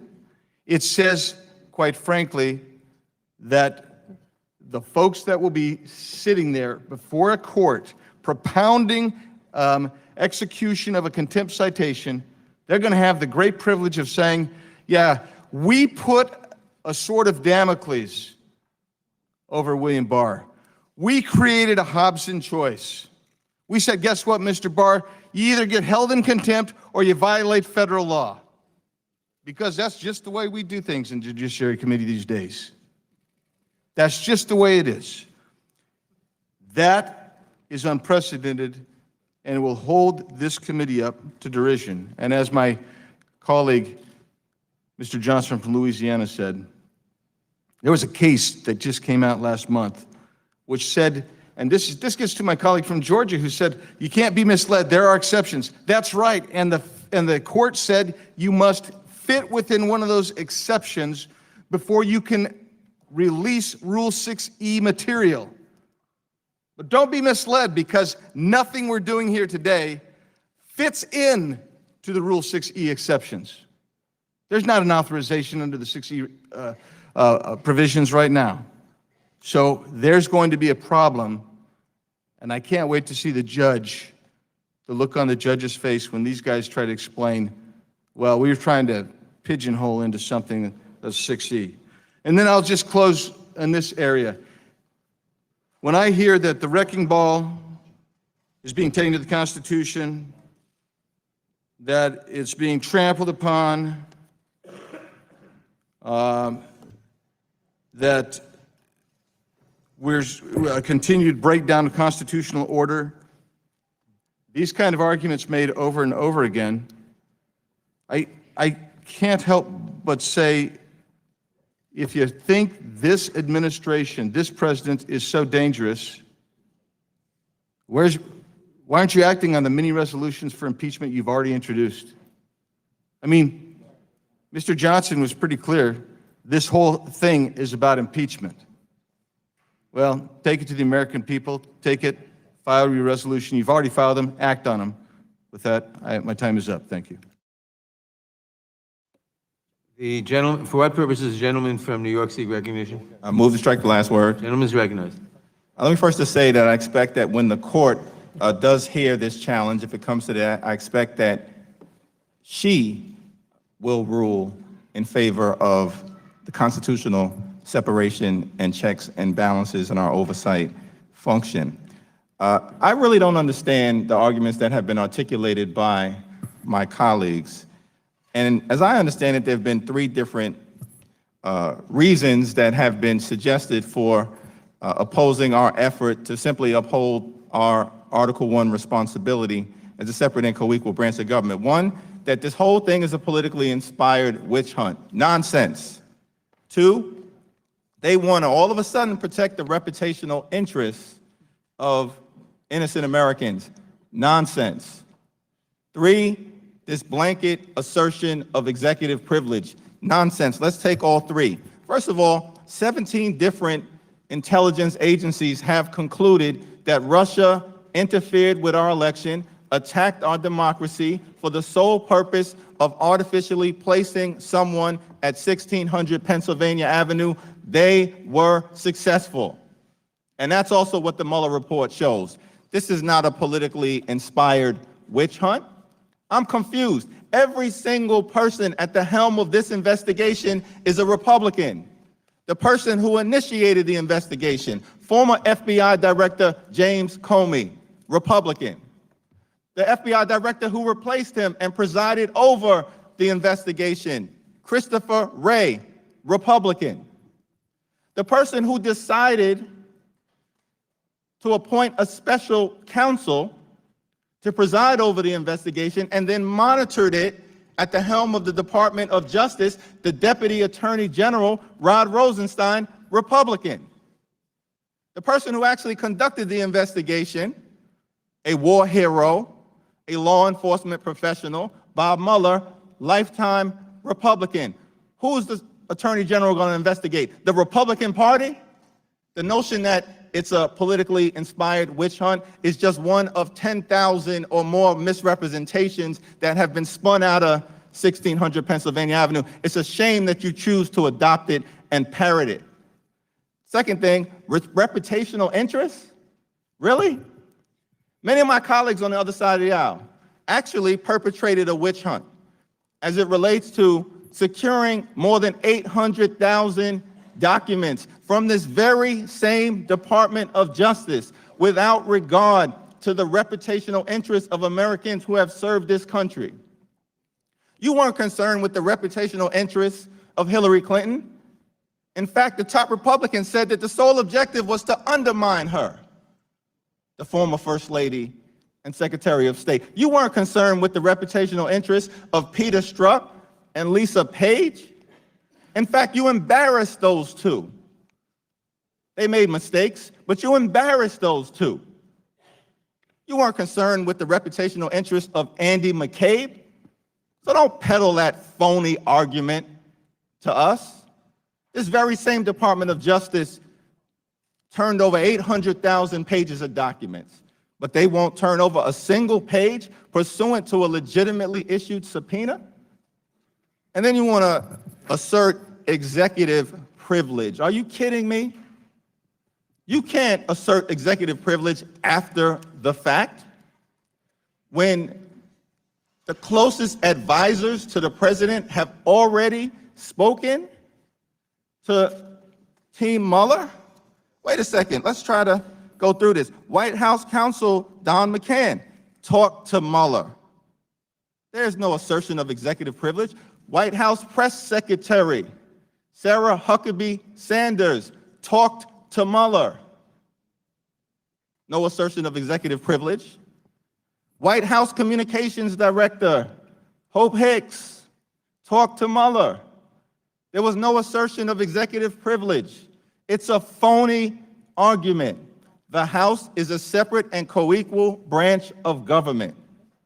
We're not a wholly owned subsidiary of the Trump administration. We don't work for Donald Trump. We work for the American people. We have a constitutional responsibility to serve as a check and balance on an out-of-control executive branch. The Attorney General is totally out of control. He will be held in contempt of Congress. I yield back.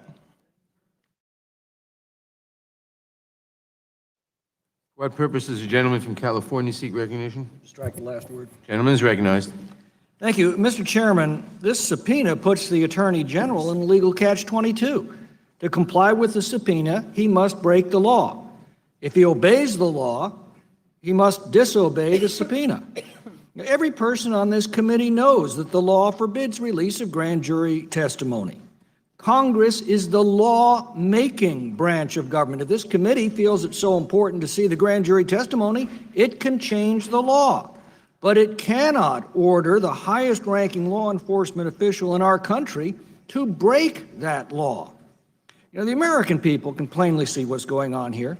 For 2.5 years, they have been force-fed a brazen and monstrous lie that the President of the United States is a traitor who's loyal to a foreign and hostile power. Robert Mueller was given extraordinary powers to investigate this. He appointed one of the most partisan and biased teams of investigators that has ever been appointed to substantiate these charges. They spent 22 months and $25 million in direct and component costs doing so.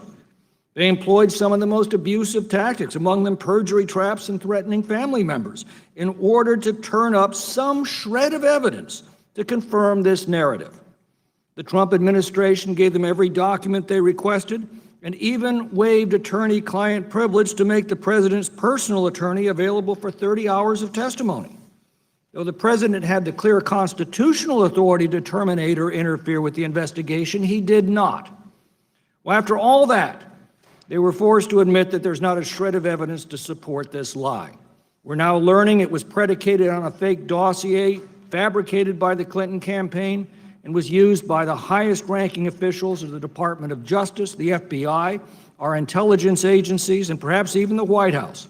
First, to try to influence the outcome of our election, and after failing that, to undermine the duly elected President of the United States and tear this country apart. Now that lie's laid bare for all to see. The left's had now to think up a new lie, and think it up quick. Thus, in a heartbeat, the lie changed from collusion to obstruction. That even though the administration did nothing to interfere or impede the investigation, the president is guilty of obstruction just because he complained about the injustice of it all behind closed doors in words that amounted to no action whatsoever. They know this lie won't hold up under scrutiny either. So what to do? Well, the answer to that question is before us right now. Even though there was no legal requirement for the Mueller report to be released publicly, the Attorney General has released it with the sole exception of material he is legally forbidden to release, amounting to 92% of the document. He's offered the chairman and the ranking member of this committee the opportunity to review the additional redactions that can be reviewed in a classified setting, leaving only about 6 lines out of 182 pages. But instead of reviewing that information or changing the law to allow for its public release, they order the Attorney General to do what he legally cannot do and then charge there's a cover-up. They imply the smoking gun is now in that 6 lines and over 182 pages that cannot be legally shared, safe in the knowledge they'll never be called out on it. And they hope that there'll be enough of a smokescreen to cover the perversion of our justice and intelligence agencies for political purposes under the Obama administration. One other point. Last week, the Democrats voted to change the rules of the committee to allow members to hide behind committee counsel to challenge the Attorney General. Mr. Chairman, we don't hire people to speak for us on the House floor, and we shouldn't hire people to speak for us in committee. Only members of the House should speak in House proceedings, and there's a reason for that. We're responsible and accountable for what we say in public forums. In this public forum, hired help is not. The only rightful exception is when we sit as a tribunal, an impeachment, because then we're sitting as a jury to hear evidence. Any exceptions from this makes a mockery of representative democracy based on the direct accountability that representatives of the people must have to those who elected them. I yield back. Gentleman yields back. Who seeks recognition?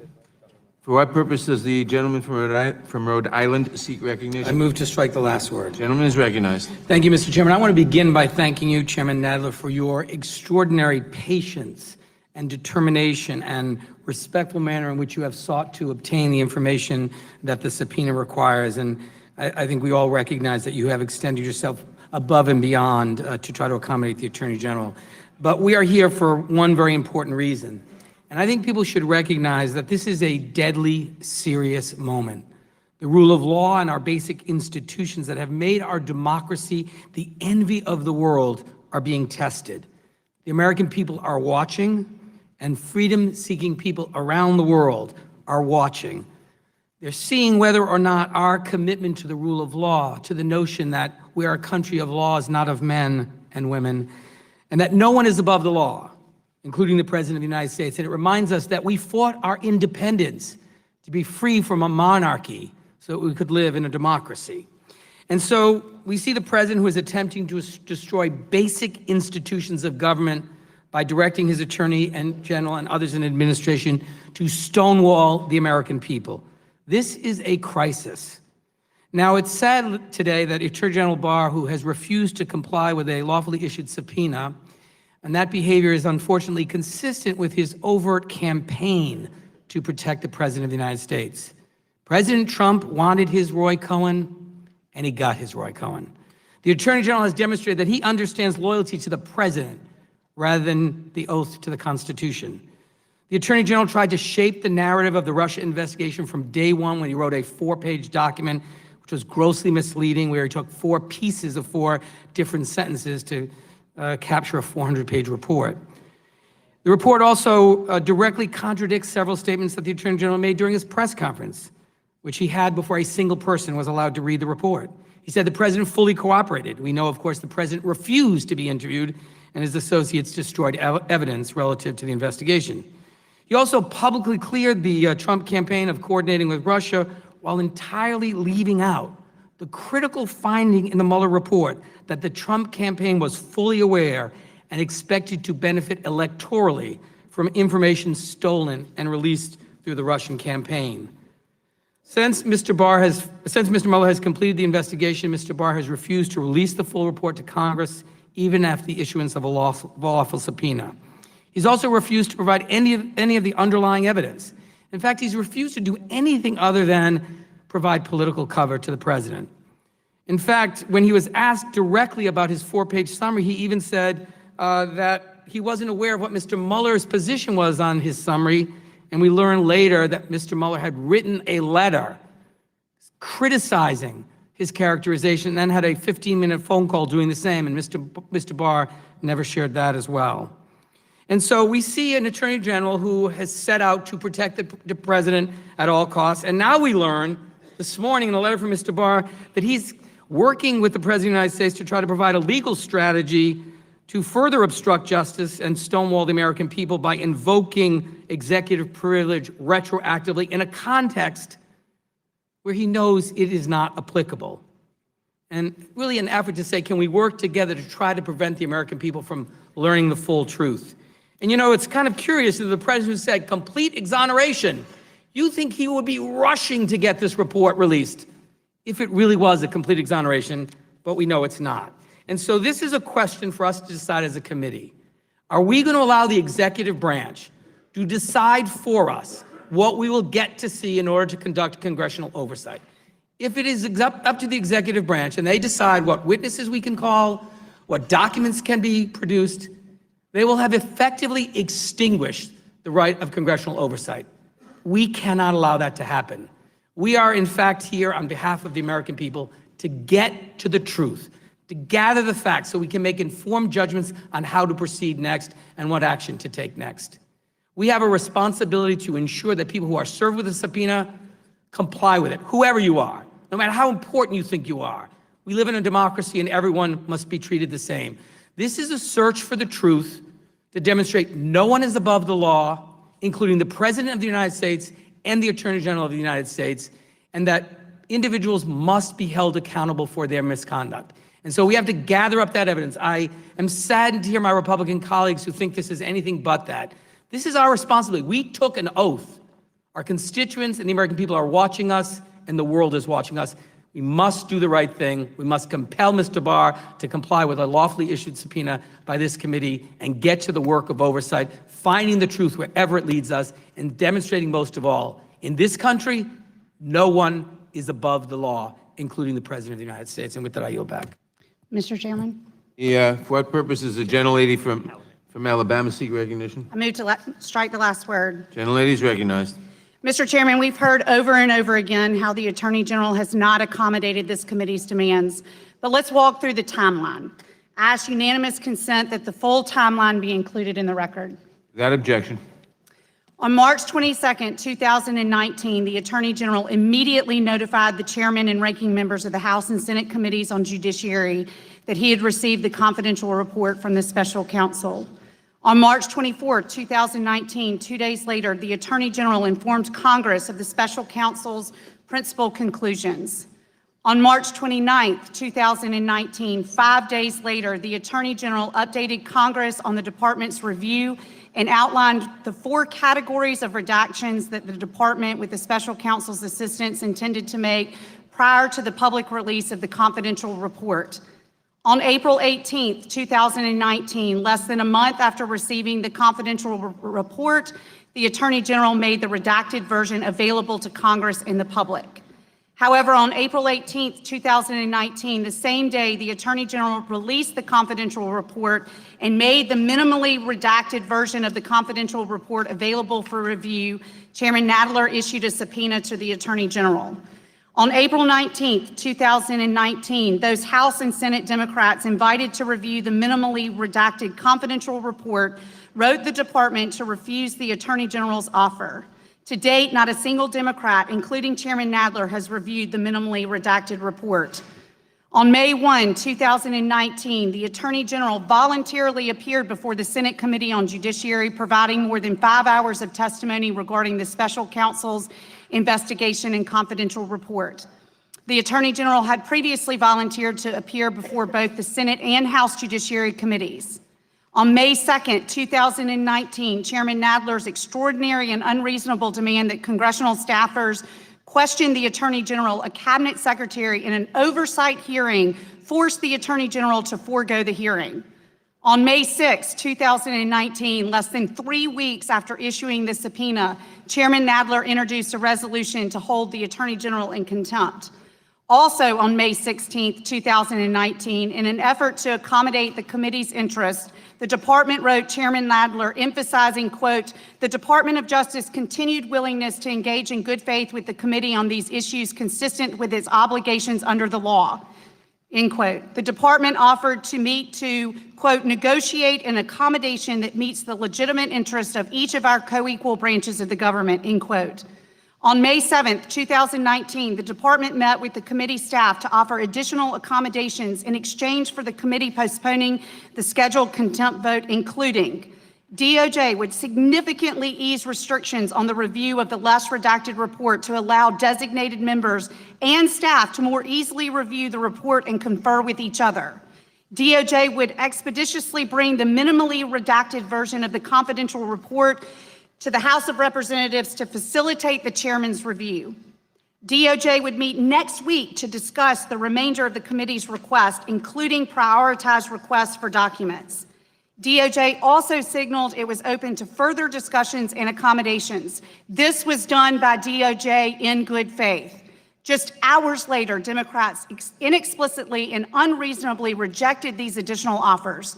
Mr. Chairman, committee Democrats left DOJ with no choice in this matter. They left DOJ with the choice of complying with Democratic leaders' unreasonable demands or complying with the law. The Attorney General elected to follow the law. I yield back. Gentlelady yields back. For what purpose does the gentleman from California seek recognition? To speak out of order for 5 minutes?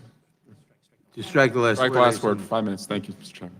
The The last word is duly struck, and the gentleman is recognized.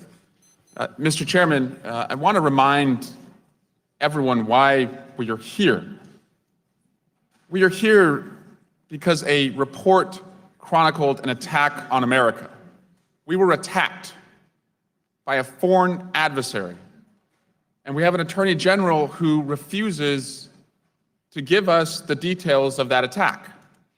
So what do you do when you have an attorney general who prejudged the investigation before he took the job, who refused to recuse himself once he took the job, who falsely accused the FBI of spying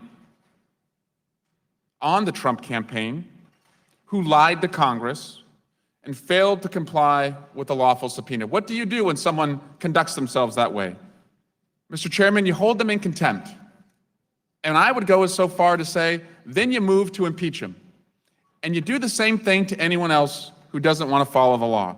And I'm not a fortune teller, but with this lawless administration, I imagine we're also going to see characters like Steve Mnuchin, who's also not following the law when it comes to the president's tax returns. And on this issue of executive privilege, Mr. Chairman, once it's waived, it is gone. It is gone forever. It was waived by Don McGahn when he spilled the number of instances when Donald Trump obstructed justice. Obstructed justice, that's a legalese term for acted guilty. A lot.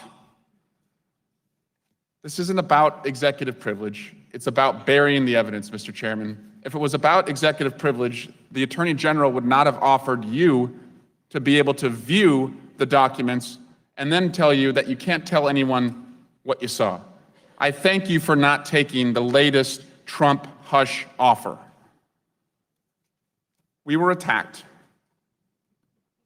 We are in an information war with a foreign adversary. And I read the 200 pages of links between the Trump campaign and the Russians. And I also noticed what I didn't read. Not once did it say, by the way, all these contacts have ceased. By the way, all these people in the Trump family, the Trump businesses, the Trump campaign, the Trump administration, the Trump transition, they even managed to work with the Russians during the very narrow transition period. You give them 10 seconds, they'll find a way to find a Russian. That's how it worked. Nowhere in that report did it say, oh, by the way, these contacts ceased. Nowhere in the report did it say, there is no longer an ongoing threat from Russia. Nowhere in the report did it say, the Russians have no further interest in interfering in America. That's why we need this report. And I ask my colleagues, look at the person that you're going to such great lengths to protect. Look at this pathetic person who stood at a press conference as our country was being attacked and said, Russia, if you're listening, you'll be rewarded if you keep attacking. That's the person you want to protect? That's the person you want to break the law for? That individual?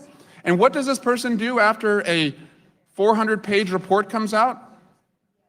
He calls the leader of the country that attacked us. At his request, President Trump called Putin.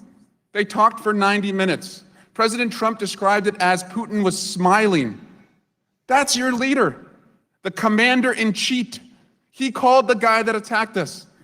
When we were attacked by Japan, Franklin Roosevelt did not call the Emperor of Japan. When we were attacked by Al-Qaeda on September 11th, George Bush did not call Osama bin Laden, and the President of the United States should only call Vladimir Putin for one reason, to tell him that this will never be tolerated, and he's going to unite the country to make sure that's true. The most basic function of a government is to protect its people from a foreign attack. If our president or the Attorney General or his allies in Congress are unable or unwilling to do that, then we don't have a government. Fortunately, we're not powerless anymore. The American people voted to put a balance of power on all of these abuses of power. And this committee is going to protect and defend America, and it's going to start with holding this lawless Attorney General in contempt. And I yield back. What purpose does the gentlelady from Arizona seek recognition? Thank you, Mr. Chairman. I move to strike the last word. Gentlelady is recognized. Thank you. Members and audience, you know, I ran for Congress to make a difference and get things done. We have a lot of big issues that are problems that are going on in our nation. We have a border crisis. I'm from Arizona. We have lots of humanitarian and border crisis going on. We need to work to improve the education system in our country. We need to work to improve our health care system. It's too expensive. And, you know, when I served 9 years in the Arizona State House and Senate, we actually got big things done. I worked with my Democrat colleagues and my Republican colleagues, and we got issues done, and that's what the American people want us to do. They want us to work together to get things done. And this hearing today does nothing at all to further that cause. In fact, you know, I think that my Democrat colleagues are still in denial that the president was actually elected. I saw it on election night. I stayed up late in Arizona and saw the meltdown of some of the, you know, my Democrat colleagues and the media. And then for 2 years, even before the election of President Trump, for 2 years now, there's been this nonstop saying by my Democrat colleagues and others that, you know, somehow the Trump campaign was colluding with Russia. And they even said they had evidence of it. You know, they said it on TV over and over and over again. Well, it turned out to not be true. So 2 years later, you have the Mueller report, says no collusion, no collusion. So instead of talking about that, which they've done for the last 2 years, now they're changing their tune. And so now it's all about obstruction of justice. Well, let's review, and some of my colleagues have already gone through this, but, you know, Attorney General Barr released the Mueller report. He didn't have to do that. It wasn't the law to do it, but he did it because he did it for the public interest, to release the Mueller report. Again, no collusion. Then the Department of Justice offered for Chairman Nadler to review a less redacted version of the Mueller report. Chairman Nadler refused. He has not gone. And in fact, I think in the volume 2, which is the obstruction of justice part, only 0.1% of the report is actually redacted.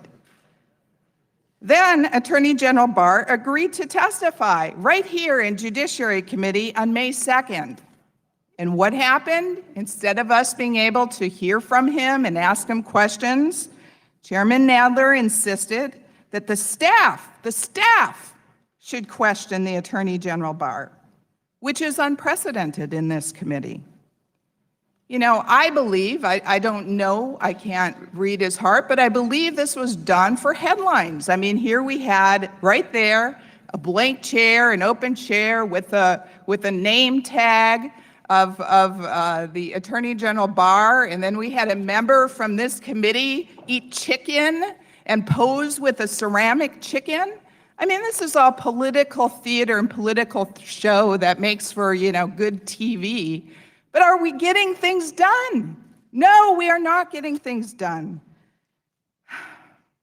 And now, the Democrats and Chairman Nadler in this committee are asking the Attorney General to break the law by releasing grand jury information to Congress. So now we're here today, and there's been a movement, a motion to hold Attorney General Barr in contempt of Congress at an incredibly fast pace. From the subpoena to the contempt, 19 days. Let's compare that to Eric Holder. It was 255 days. And we still don't have all the documents from Fast and Furious where a Border Patrol agent was killed. So all I can say is, let's work together and get things done. Let's stop this political theater. Week after week after week, we're just having this theater.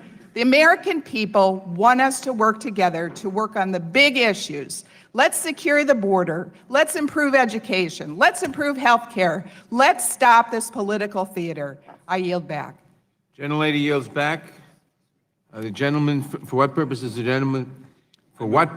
the gentleman from California seek recognition? I move to strike the last word. Gentleman is recognized. Thank you, Mr. Chair. I'm going to ask 3 questions today. First, what is the Trump administration hiding from the American people? Because the administration is not just stonewalling this committee, they're stonewalling every committee's request for information on behalf of the American people. That's in direct violation of the Constitution. Under the necessary and proper clause of the Constitution, Congress has an absolute right to conduct oversight and investigations on behalf of the American people. In fact, in Federalist Paper 51, James Madison stated that in a Republican form of government, quote, the legislative authority necessarily predominates, unquote. We are Article 1 of the Constitution, and we will act that way. Madison further says that the 3 branches of government were set up, quote, in such a manner as that each may be a check on the other. Today's vote is more than just about the credibility of Bill Barr. It's about the credibility of our entire system of government. And the Democrats on this committee intend to honor our oaths to the Constitution and to the American people. Second question I want to ask, why are Republicans on this committee reversing the very vote they took earlier this year to get the full Mueller report? The House voted 420-0 to get the full unredacted Mueller report, including most of the members of the Republicans on this committee. I'll tell you why. They have now realized that Bill Barr misled the American people because the Mueller report turns out to be bad, bad, bad for the president and his enablers.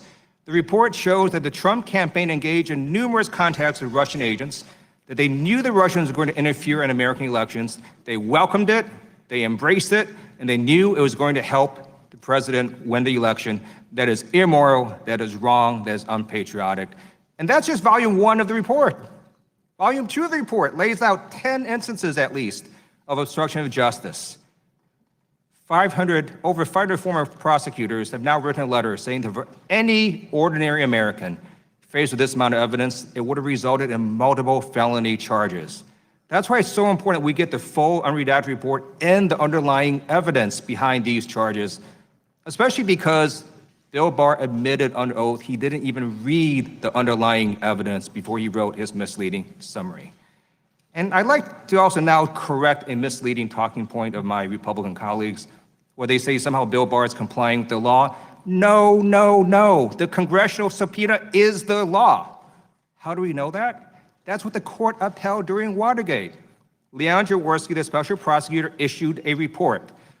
Then Chief of Staff Haldeman moved to suppress the report, relying on the same Rule 6E that Bill Barr is relying on, and the D.C. Circuit Court of Appeals held squarely for Congress and said that under this congressional subpoena, the members of the House Judiciary Committee get the grand jury secrecy materials. Bill Barr is violating the law right now. He is not complying with it. The congressional subpoena is the law. That's what the courts upheld. That's what they're going to do. And then the final question I want to ask is, why is Bill Barr suing right now in federal court to eliminate pre-existing conditions health care coverage for millions of Americans? You know, I don't know. But I do know that Democrats are going to pass off the floor this week legislation to protect pre-existing conditions and to protect the health care coverage for millions of Americans. Because it turns out we are doing 2 things. We have passed and will continue to pass legislation to move Americans and the American family forward. And we're also going to conduct oversight as required by the United States Constitution. It is Donald Trump and the Republicans who are stonewalling. I hope they stop doing that, and I yield back. Gentleman yields back. Who seeks recognition? The gentleman. Mr. Chairman, For what purpose does the gentleman from Pennsylvania seek recognition? I move to strike the last word. Gentleman is recognized. Thank you, Mr. Chairman. To say that I'm disappointed in the direction of this committee, I'd say would be an understatement. Echoing what my colleague, Ms. Lesko, said, I was sent here to get things done, and I feel like my colleagues across the aisle have been just chasing a ghost for the last 2 years. During that time, we've suffered from an opioid pandemic. I say pandemic because it's everywhere in the United States. It's killing thousands of individuals. We have real problems to address immigration. We could be moving to a merit-based system that brings us in step with the rest of the industrialized world. And I have 2 bills with Democrat co-prime sponsors that could really make a difference, but instead we're here engaging in political theater, bringing in props, and again, just chasing this ghost for the last 2 years. You have a bill called the Stoic Act with my colleague, Ms. Dean. This would increase grants to local law enforcement for suicide prevention, for PTSD treatment. Law enforcement and first responders need this, and we could actually get this done. This is something that would be productive if we weren't wasting our time. I have another bill with my colleague across the aisle, Ms. Blunt-Rochester. It's called Clean Slate. It would seal the records of anybody convicted of a nonviolent criminal offense, give these individuals a chance to have a fresh start, be productive members in society, and move on once they've paid their debt to society. This is something that thousands of people need across the United States. It's something that would help the workforce development in the United States.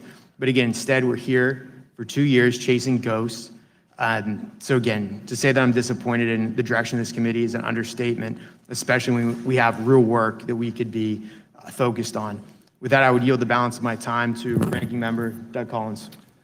Thank you, and I appreciate the gentleman yielding. I think as we're coming, in a lot of discussion this morning, a lot of things have been pointed out. I want to just sort of sum up, and it's very interesting to me, and I'll just sort of be funny here. We, in this country, we talk a lot about manufacturing and manufacturing jobs and the need for our economy. Well, we now have our committee pitching in because we're manufacturing a crisis.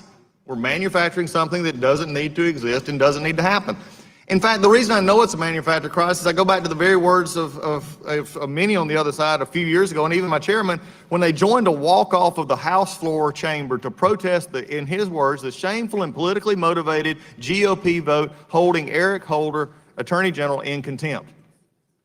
Walked off, upset, tore up, because we were holding Eric Holder in contempt after almost a year, over a year, 400 plus days, in which accommodations back and forth were made, discussions were made back and forth. So really, we're just manufacturing a crisis because, number one, we didn't get what we want. Number two, we don't like what we got. And there's nothing being hidden here. And yes, the Attorney General is following the regulation. Don't be deceived. He is. It's interesting that we go along, and also that some of the interesting things that's been talked about there. We talk about Nixon impeachment in Article 3, and this has been thrown out by my colleagues. All of the subpoenas issued to President Nixon, and again, a whole different inquiry, which was an impeachment inquiry, were issued after the impeachment inquiry was already started.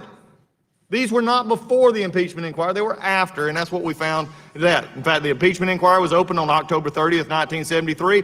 All the subpoenas were from April to June of 74. So let's at least get our facts straight. We've had issues, all day today that we've had to sort of correct. Number one being that the chairman now of the Oversight Committee was not sued in his personal capacity. Mr. Flynn is not in jail. He's pled guilty. He is still in that process, but he is not in jail, as was stated earlier.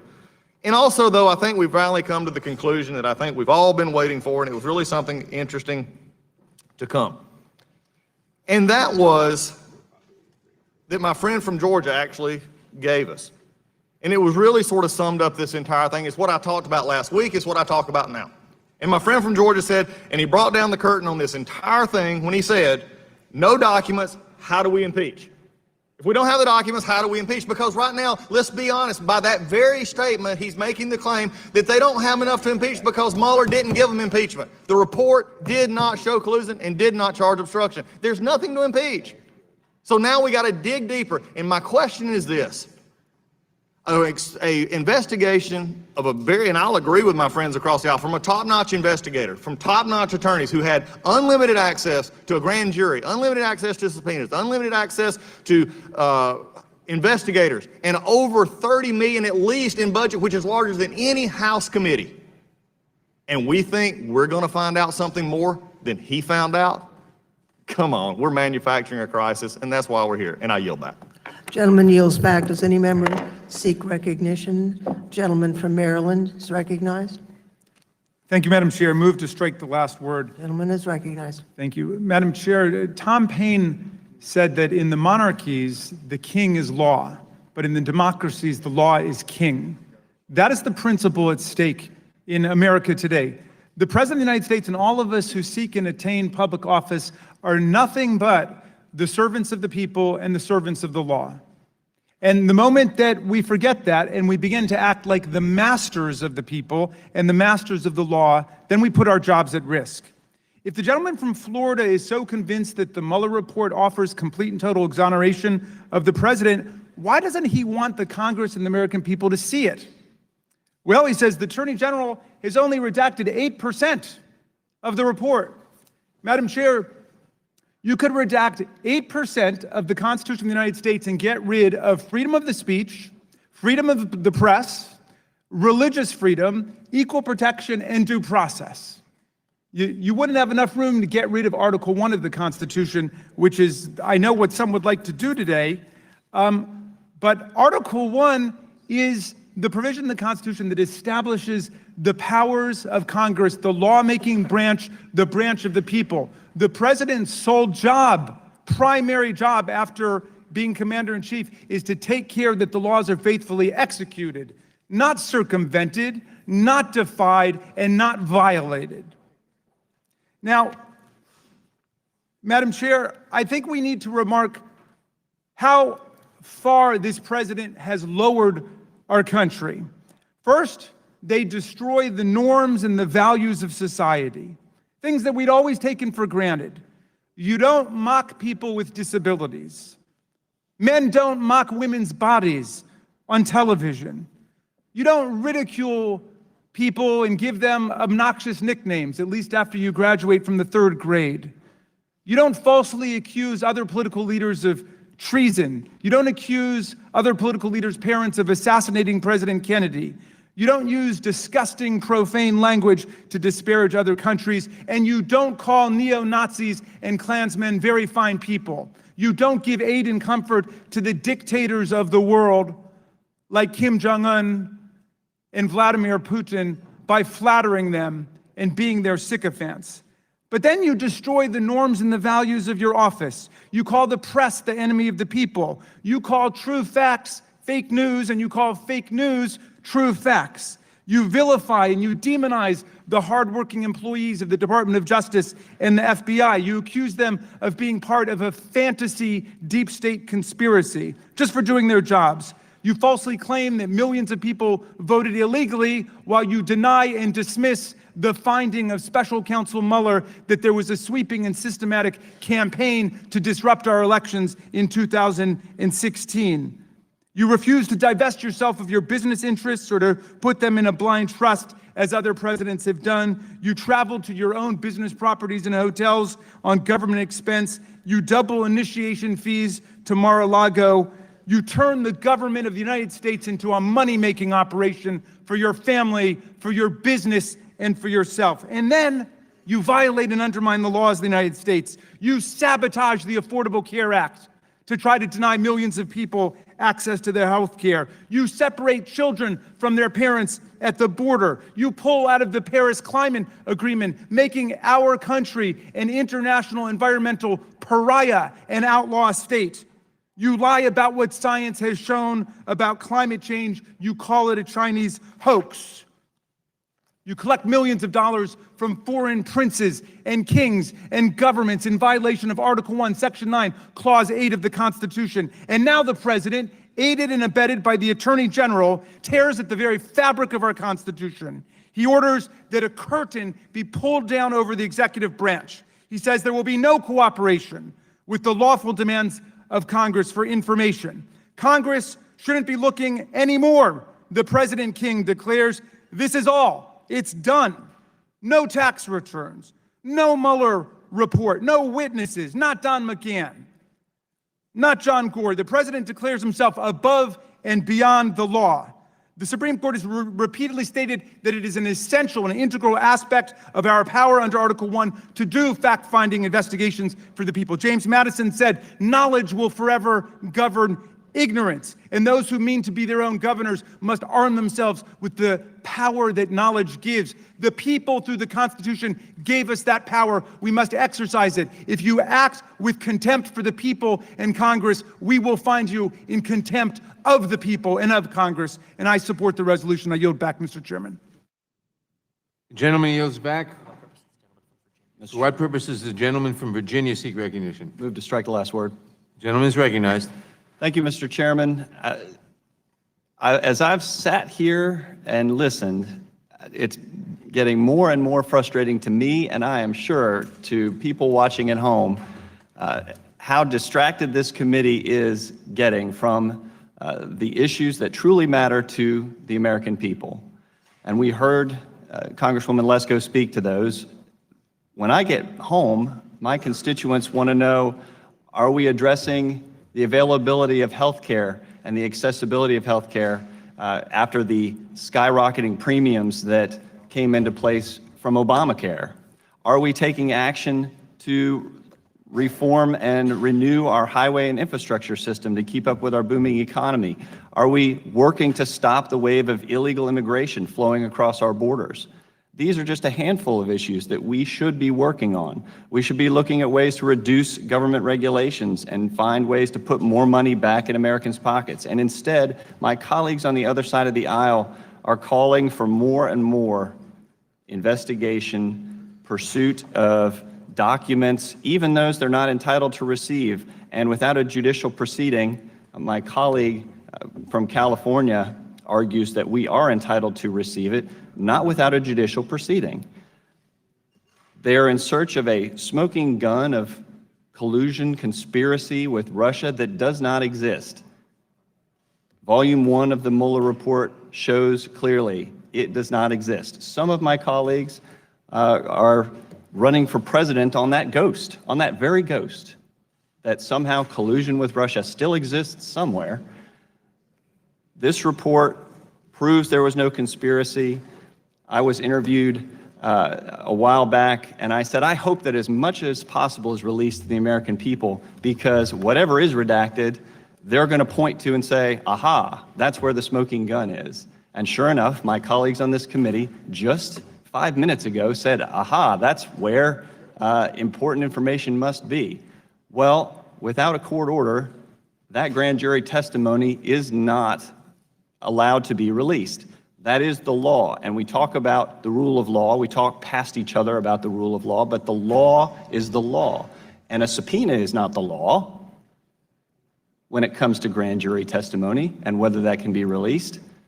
The law prohibiting grand jury testimony from being released is the law. So we cannot see the full Mueller report without judicial action. The chairman can go to court and ask the judge to allow disclosure of 6E grand jury testimony. They don't need the administration to join. They want the administration to join. They say, work with us.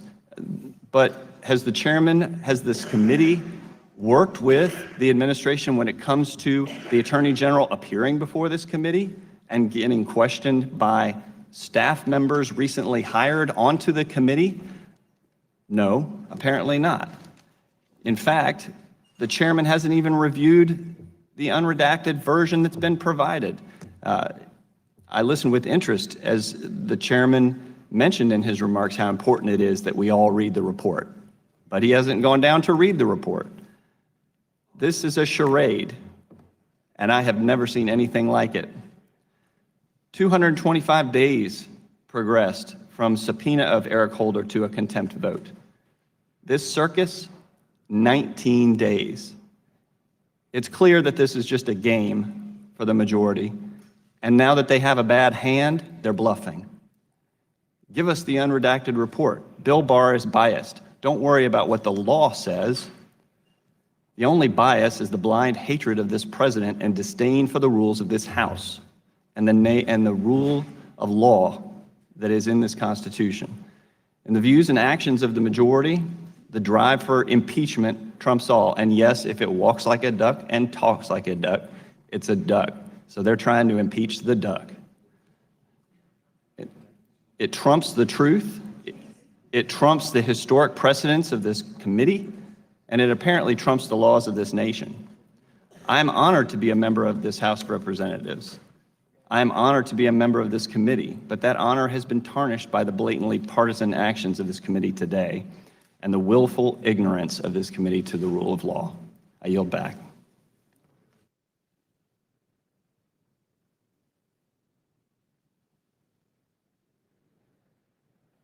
Cease recognition. Mr. Chairman, I have an amendment. Gentlelady from Washington. For what purpose, gentlelady from Washington? Seek Move to strike the last word. Gentlelady is recognized. Thank you, Mr. Chairman.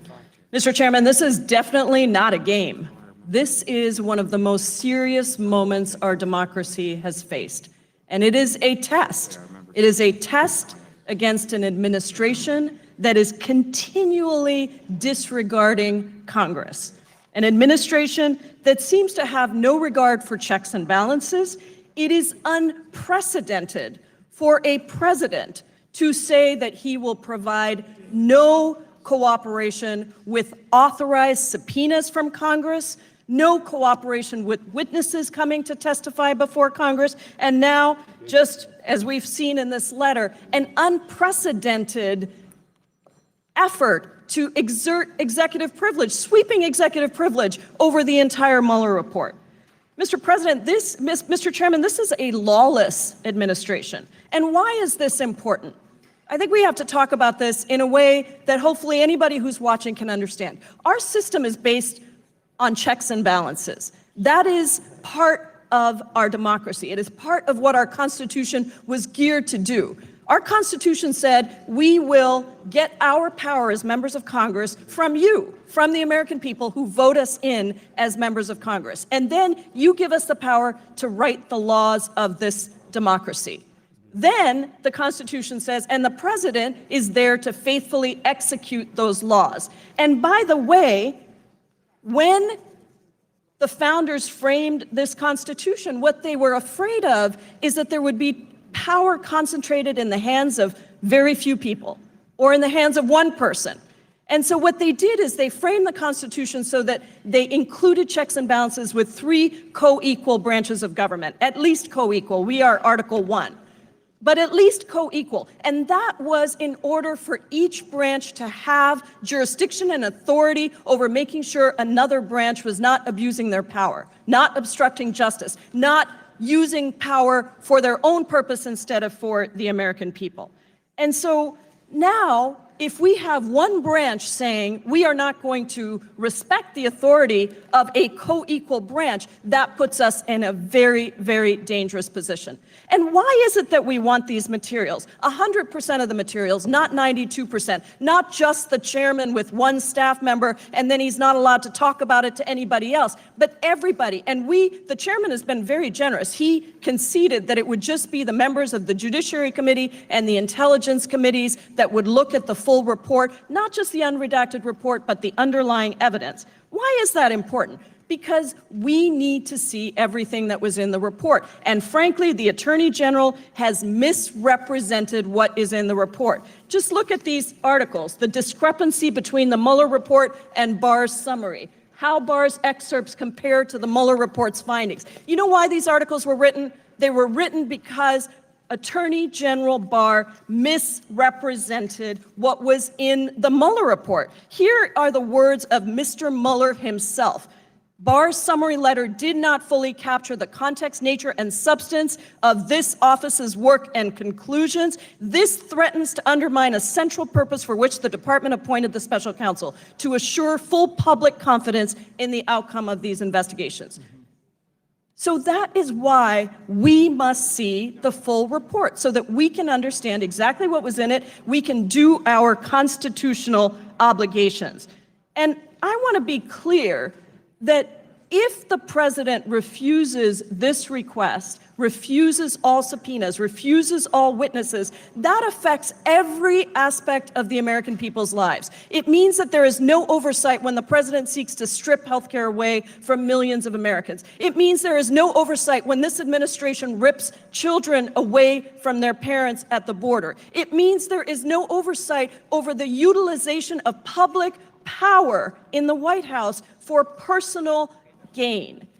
That is why it is incredibly important. And I just want to take on one quick thing. My colleagues keep talking about how crazy it was that we didn't, that we wanted to have staff counsel question the Attorney General for 30 minutes. Let me just read a quote from a member of Congress. The goal of attorneys is to depoliticize the process and get to the truth instead of grandstanding. You know who said that? Senator Chuck Grassley during the Kavanaugh hearings. And did any of my colleagues object at that time to Senator Grassley using an attorney to question the witnesses? No, they did not. I don't see anyone on record having said that. So, Mr. Chairman, let's be clear. We are at a brink of importance between democracy and dictatorship if we ignore checks and balances. And I fully support holding this Attorney General in contempt for refusing to comply with constitutional foundations. Thank you, Mr. Chairman. I yield back. Gentlelady yields back. For what purpose does the gentleman from Florida seek recognition? I have an amendment at the desk, Mr. Chairman. The clerk will report the amendment. Amendment to the amendment in the nature of a substitute to the committee report for the resolution recommending that the House of Representatives find William P. Barr, Attorney General, U.S. Department of Justice, in contempt of Congress for refusal to comply with the subpoena duly issued by the Committee on the Judiciary, offered by Mr. Gates of Florida. Provision should be construed. Yeah, fine. We will.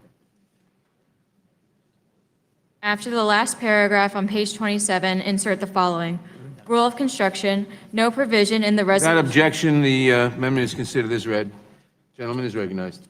Thank you, Mr. Chairman. Earlier today, the gentlelady from Pennsylvania, the vice chair of the committee, said, and I quote, "Nobody is asking the Attorney General to break the law.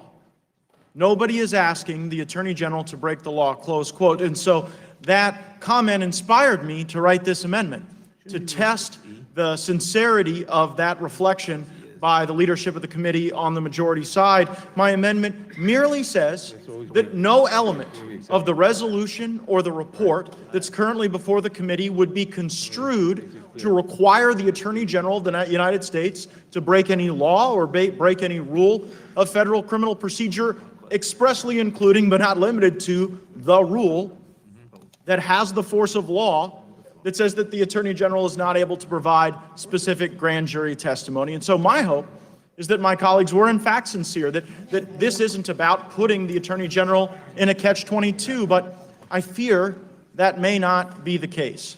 Here's why. If the chairman wanted to, he would be able to go and read the remaining 8% of the Mueller report and in fact take notes on it and potentially even share his thoughts, impressions, conclusions on the House floor. We, in fact, have seen circumstances where the ranking member, in an effort to facilitate greater context and understanding and transparency about the work of this committee over the last 2 years, has, in fact, gone to the floor, utilizing the privileges of the House to release transcripts and testimony that shed light on the true origins of this investigation, the true bias that infected the senior levels of the Department of Justice and the FBI.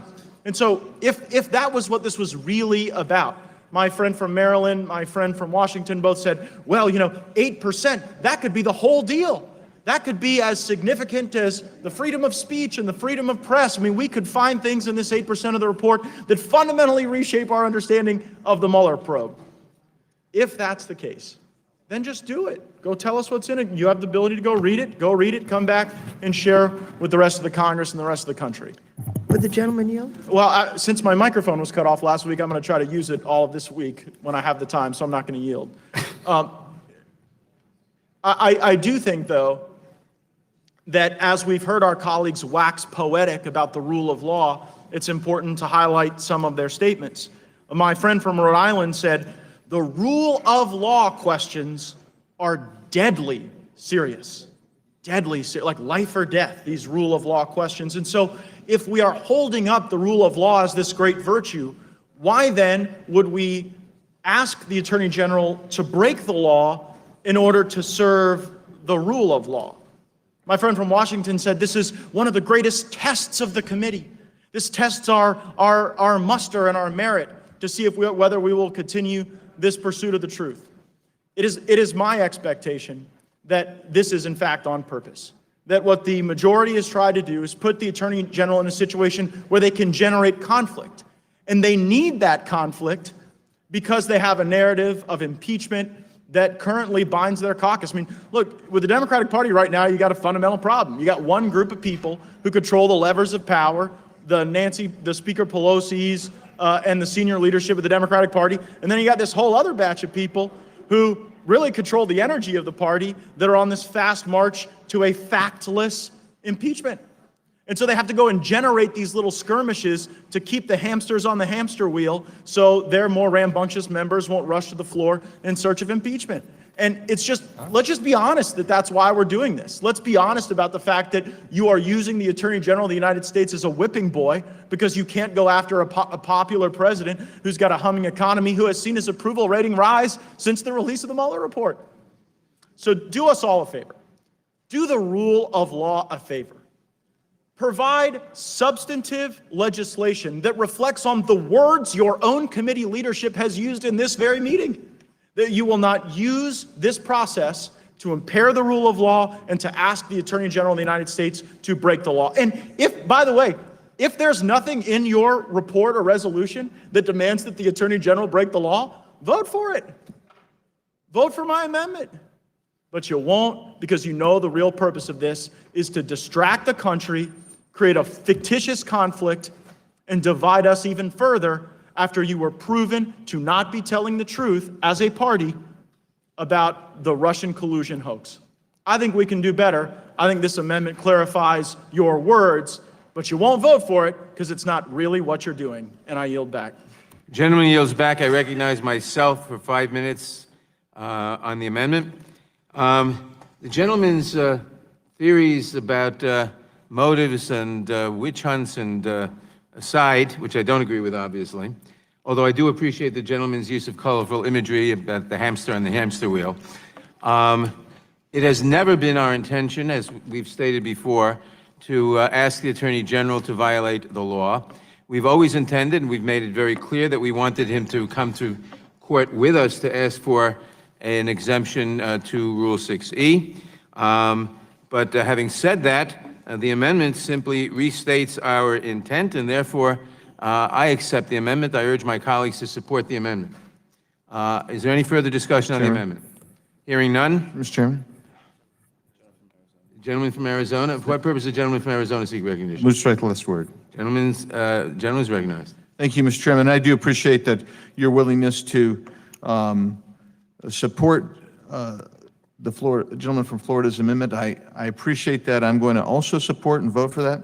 But I just want to make one thing perfectly clear again, as I iterated before, and it goes to something that the chairman just said, and it gets to the heart of this thing, and that is, if really one were to believe that the underlying contempt citation was issued irrespective of and not designed to put Mr. Barr into a box where he's got a binary choice, effectively saying, I'll either violate the federal law or I will be held in contempt.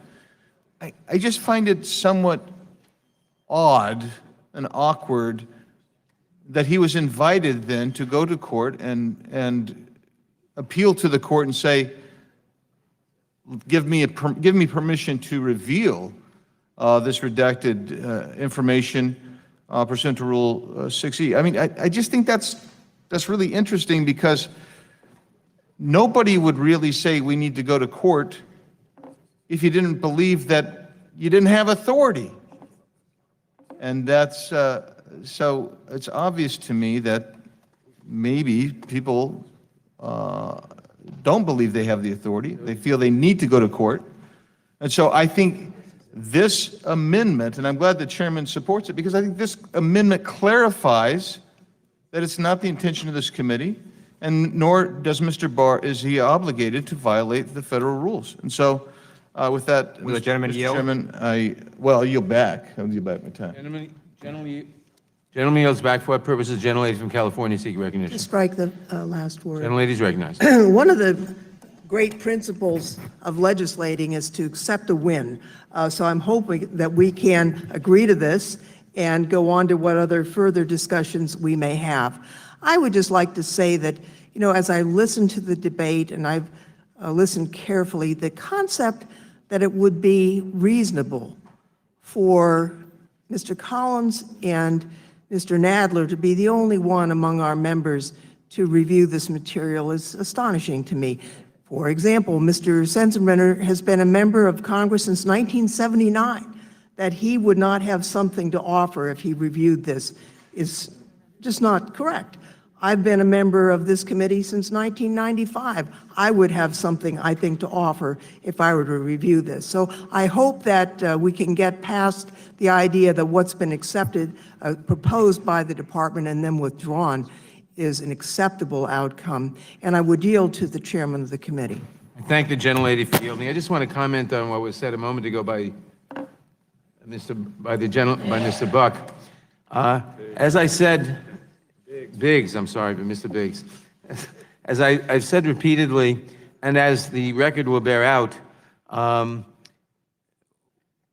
the subpoena was never intended to cover Rule 6E. It has always been made clear that we understand that it is unlawful to get grand jury information without permission of the court. That's why we have asked the Attorney General to join us in petitioning the court to get that grand jury material. That is the practice that has been done in many similar situations, in fact, in every similar situation I can think of, in which the Attorney General has gone to court with the committee and gotten the court's permission to use 6E material. We are disappointed that the Attorney General is not doing that, has declined to do that for reasons he won't state. But the contempt citation is for his ignoring the subpoena, in effect. It was never intended to give him to put him in jeopardy by saying you have to give us 6E material. This amendment makes that crystal clear, and we're perfectly happy to accept it since that was always our intent. And there's certainly no contradiction between saying you have to obey a subpoena which is not intended to include 6E material, but by the way, let's ask for the 6E material separately, ask for a court. So I hope that clarifies things. And I urge a yes vote on the amendment. I yield back. Mr. Chair. Mr. Chairman. The gentleman from, what purpose is the gentleman from Georgia seeking? Move strike last word. Gentleman is recognized. Gentleman is recognized. Thank you, and I'm glad that the chairman is accepting this, but let's also be clear that this motion is also for the report and for this contempt area that we're asking to now. We actually offered an amendment during the subpoena, which you just referenced very eloquently, that you said it didn't require 6E in your subpoena. However, when we offered an amendment to exclude 6E, we voted for that amendment. Y'all rejected that amendment. So it's interesting that it may not, if you're saying now it doesn't include 6E information, but when we specifically offered an amendment to the subpoena that excluded 6E, we voted for that amendment. You rejected that amendment. There's a contradiction in terms. I'm glad we're accepting this. I'm not going to belabor the point. There's other things that we can talk about, as we go forward. But I will yield to the gentleman from Colorado. I thank the gentleman for yielding, and I also appreciate the chairman accepting this amendment. I am confused, though, and legitimately confused. I'm not trying to make a political point here. My understanding is that the Attorney General's report has redacted classified information, grand jury material, and ongoing investigations. I'm confused at what we are arguing about if we're not arguing about grand jury material. Would the gentleman yield? Yeah, absolutely. We're arguing about, there were 4 categories of material that the Attorney General tells us were redacted. Grand jury material, which we're not concerned with here, as this amendment makes clear. What else? You just mentioned 2 of them. Things that impact other criminal investigations. Things that may cast aspersions on third-party reputations, and what was the third? Classified information. And of course, classified information. Plus, of course, all the underlying material. So we're talking about those 3 categories of material, not including the grand jury material. The other 3, plus the underlying evidence and materials for the report itself. That's what we're talking about. That's what we've always been talking about. So reclaiming my time, we have access to classified material in a SCIF. No, we have not been accorded that. That's part of the request. It's part of the subpoena, I should say. May I yield to the gentleman from Georgia, please? Reclaiming my time. We've just hit on something. This is exactly why we're too far in this process. And I appreciate the chairman bringing out that was a very enlightening discussion here, because that is the part of working with the DOJ on accommodations. That is exactly what we should be doing here, not rushing to contempt. And I think this is, again, it is, I'll go back to my original point, the 6E information, if it wasn't a part of the subpoena, then why reject an amendment that actually said that? And I think that's the curiosity, but I appreciate the chairman. This is not a criticism, and I agree with my friend from Colorado. This is not a criticism, but this is exactly why, again, for those of us who've been here a while, this is why this contempt is too quick. You can get to attempt at some point. Gentleman yield? I'll yield, yes. We attempted to negotiate, I thank the gentleman for yielding. We attempted to negotiate with the Department of Justice for what, 2 months? For 2 months, and they refused to talk to us. They finally, only under the threat of this contempt proceeding, were they willing to talk about an accommodation in the last few days. Yep. And then, my opinion is their so-called accommodation was not an accommodation at all. But for 2 months, we tried to initiate negotiations with them over the precise things you're talking about, and they refused to talk. And reclaiming my time, and I think reclaiming the time here, you're exactly right, but even 2 months ago, we were just at the very beginning of a report that just came out. And again, this has been talked about all along, but I think this is a healthy debate right here on exactly what we're talking about. I think the reason that we're concerned, and I'm concerned, and many of us are concerned about the actual move to contempt here, is 2 months when looked at in the prism of just the last little bit in this Congress, and the previous Congresses, the timing here is what we're talking about. And it's been said earlier, and I didn't say this earlier from when some of the been comments on the other side that said that when we get to court, when you go to court on a contempt, a civil contempt, especially like this, is that the judge will look at what accommodations and what process has been made. If we have cases in direct discussion here in which over 400 days were used, 300, these are the kind of things. Gentleman yield for 1 sentence.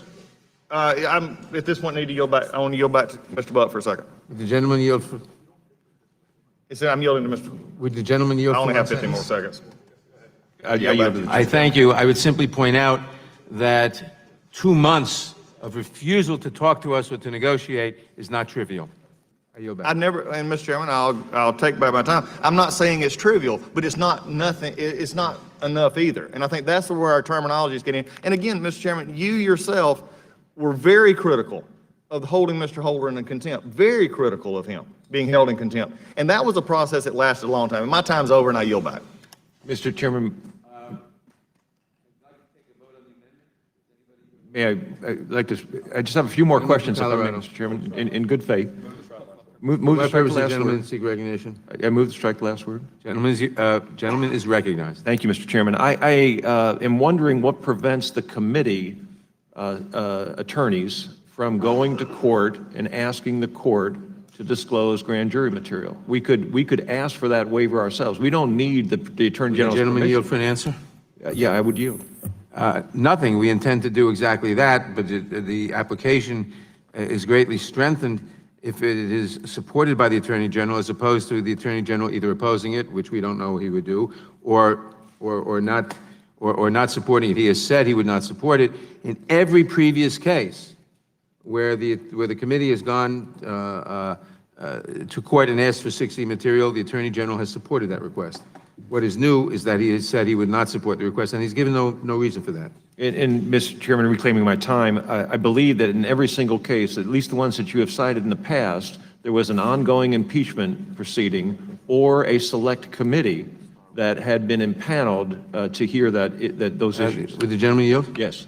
No, that's not correct. For instance, Ken Starr, the special prosecutor, went to the grand jury for grand jury material, went to the court rather for grand jury material well before there was an impeachment inquiry. And in that situation, we were operating under a different set of rules. There had been a law passed by Congress. Also, I should add, also in the question of Judge Hastings' impeachment.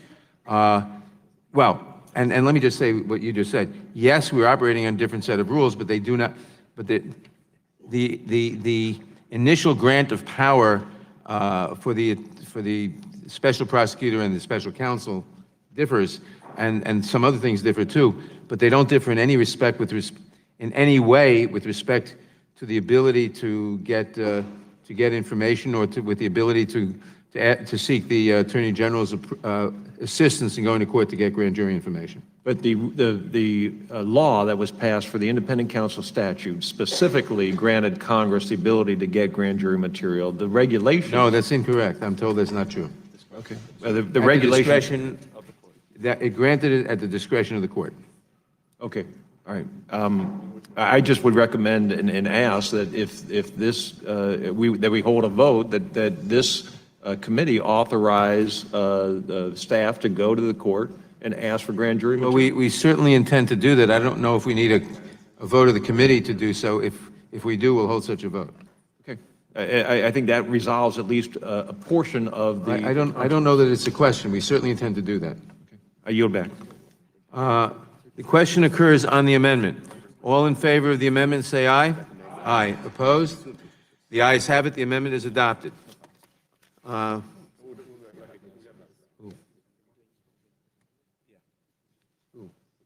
have an amendment at the desk, Mr. Chairman.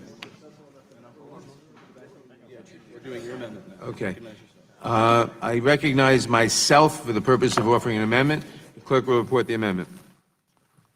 Amendment to the amendment in the nature of a substitute to the committee report for the resolution recommending that the House of Representatives find William P. Barr, Attorney General, U.S. Department of Justice, in contempt of Congress for refusal to comply with the Without subpoena. objection, the amendment will be considered as read.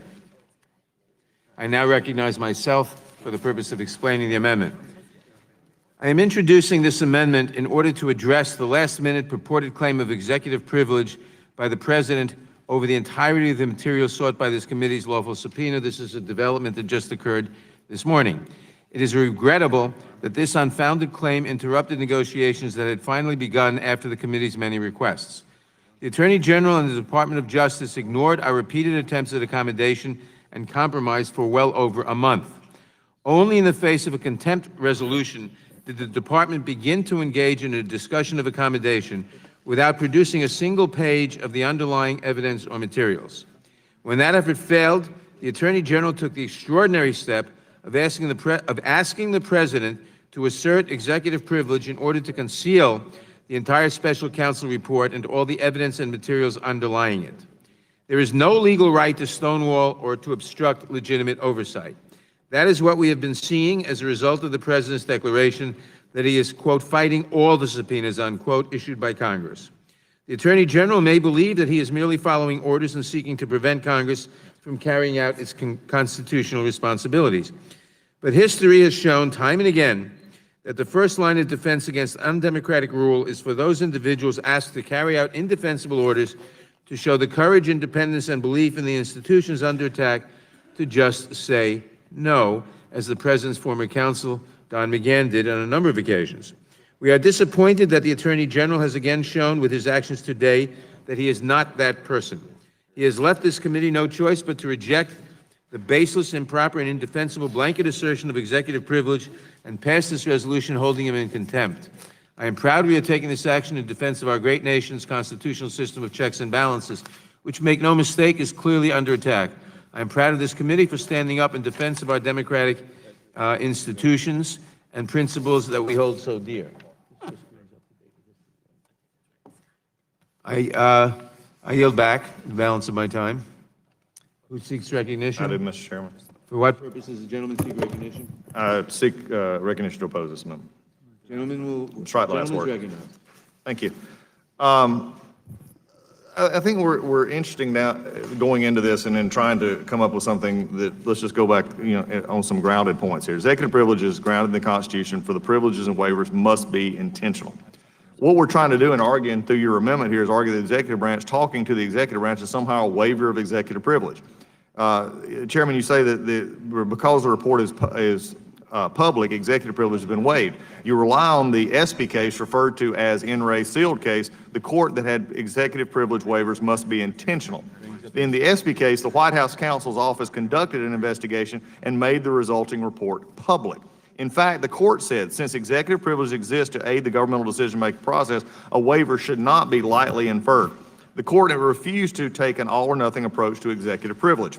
Quoting from the very decision that you're relying upon for this motion, the courts have said that the release of a document only waives the privileges for the document or information specifically released, but not for related materials. Here, all the underlying materials not made public are privileged. This is a balancing test where a crime has occurred in the Nixon case. Here, there is no crime that has occurred in the Mueller, as the Mueller report demonstrated. In Ray Seald's case, the court also said the privilege should not extend to the staff outside the White House and executive branch agencies. Instead, the privilege should apply only to the communications authored or solicited and received by those of the immediate White House advisor staff who have broad and significant responsibilities for investigating and formulating the advice to be given to the president on a particular matter which the communications relate. This is an interesting point and should be pointed out because actually when we had our markup and the subpoenas that were issued were to Annie Donaldson, Don McGahn, Steve Bannon, Hope Hicks, Reince Priebus, the highest ranking officials in this, some of the highest ranking in this White House, and the very people the court held that should have executive privilege. And when we look at this in the underlying report, even in the Mueller report, just getting around it because we don't like it through an amendment is not getting around this. And I think when coupled with the fact that we have had discussions here of rushing to this, not having an accommodation process, not talking, and many times, as you well know, and folks who have been here a while, it does take what I'll call, those termination points, those pinch points. There's not an impasse here. And I think that's the interesting part about this. And it's always talked about in contempt is what is the impasse? There is no impasse here because there's at least still negotiations, even from what the Department of Justice offered yesterday to say, if we go to this step, we'll be back next week and we'll discuss some more. There is an impasse. Now, maybe there's the discussion that didn't like it because this was actually, the same thing was done by President Obama in the Eric Holder case, but actually not for those closest to the president himself, but for actually lesser officials. So in looking at this is not new in the exertion of the executive privilege. The case that you're relying upon, even in the most generous reading, is a 50-50 toss-up for what you're trying to do here with this, and that's at the most generous of reading. At a sort of what I would say is a factual reading in it, it's not 50-50. It says that this is actually held. So as we go down this line, I understand the chairman's frustrations. I disagree with the chairman's frustrations on the fact that you're not getting the information that you want, or you're at this point not getting it in the way you want it. But it has been pointed out that you have the ability to go to court to try and make this happen. Also, before I quit here, the Starr case is not precedent, and we keep bringing this up. The Starr case is not precedent. One, the statute is defunct. And also today, we have what is the Clinton-era Special Counsel Investigation Regulations, which is what Bill Barr is actually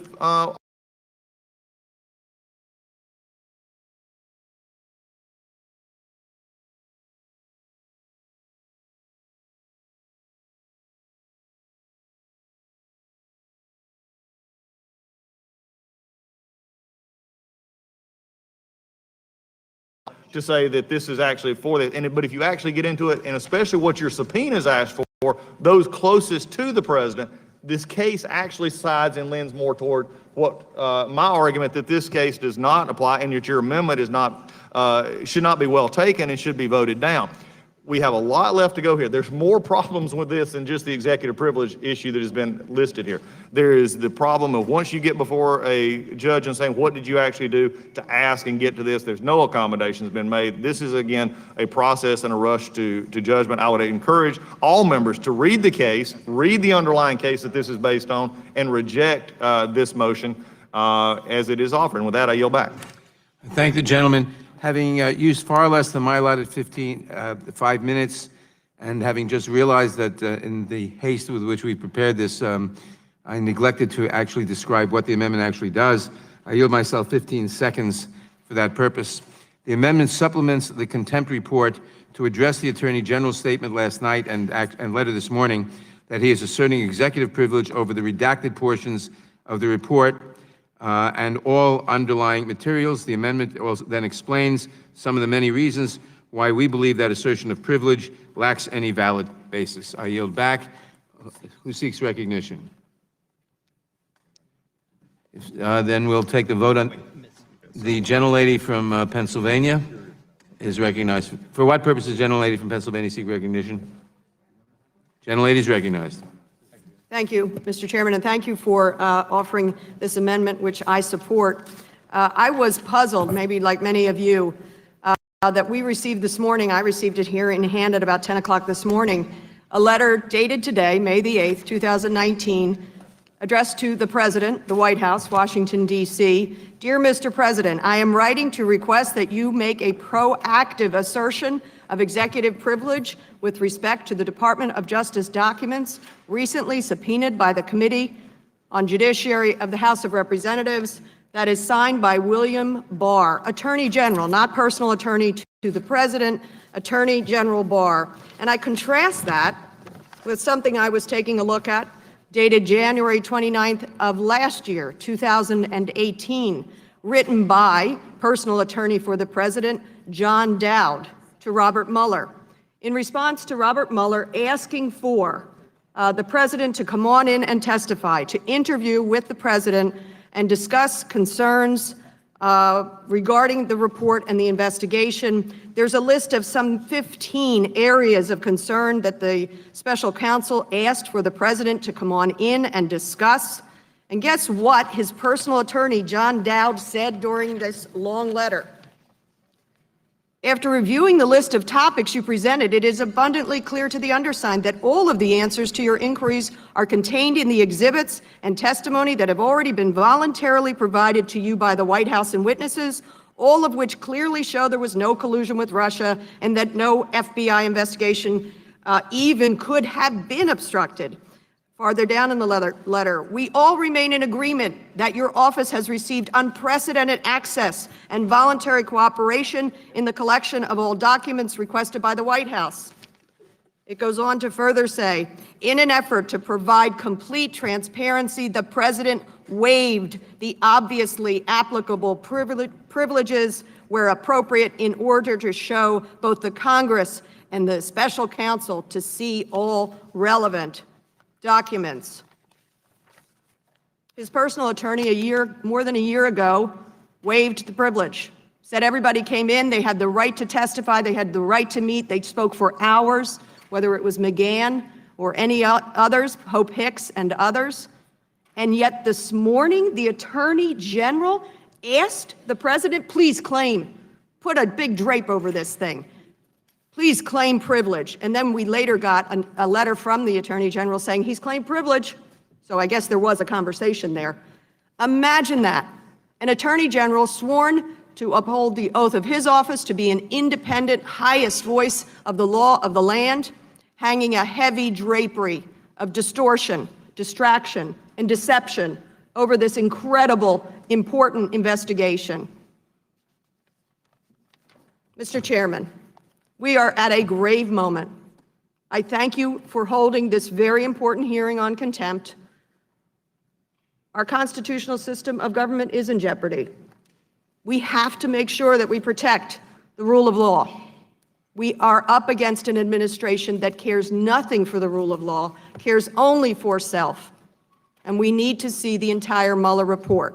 Mr. Barr has given away his credibility here. We know that. His letters have no meaning because they do not reflect the truth. And so I stand in support of your amendment and, of course, in support of the underlying contempt report. Thank you, Mr. Chairman. Gentlelady yields back. For what purpose does the gentleman from North Dakota seek recognition? Move to strike the last word. Gentleman is recognized. I think we have some signals crossed. Until about 30 seconds ago, or 5 minutes ago, or 10 minutes ago, this subpoena was for a full unredacted version of the Mueller report. My colleagues on the other side of the aisle have given speeches, have cited cases, now I don't think they're entirely relevant, about releasing 6E material. We just had a witness, or just had a speech saying we get the entire report. Now we're hearing conversations about 6E isn't necessarily in it, but it's in the subpoena. The subpoena is simple. It is fully to have the unredacted Mueller report. And just in the way that words matter, the letter didn't say a proactive assertion of privilege. It said a protective assertion of privilege. And I think we can reasonably argue that one of the reasons they're doing a protective assertion of privilege is in order to comply with the subpoena, they would have to violate the law. Now, we talk about we talk about asking the Attorney General to go to court to release rules or grand jury evidence. We talk about how that has happened in the past. First of all, in the case that had happened in the past, it was actually the Halderman case, and the reason the court ruled in favor of releasing the information is because they heard it was because they ruled that it was a legal proceeding because it was an impeachment proceeding.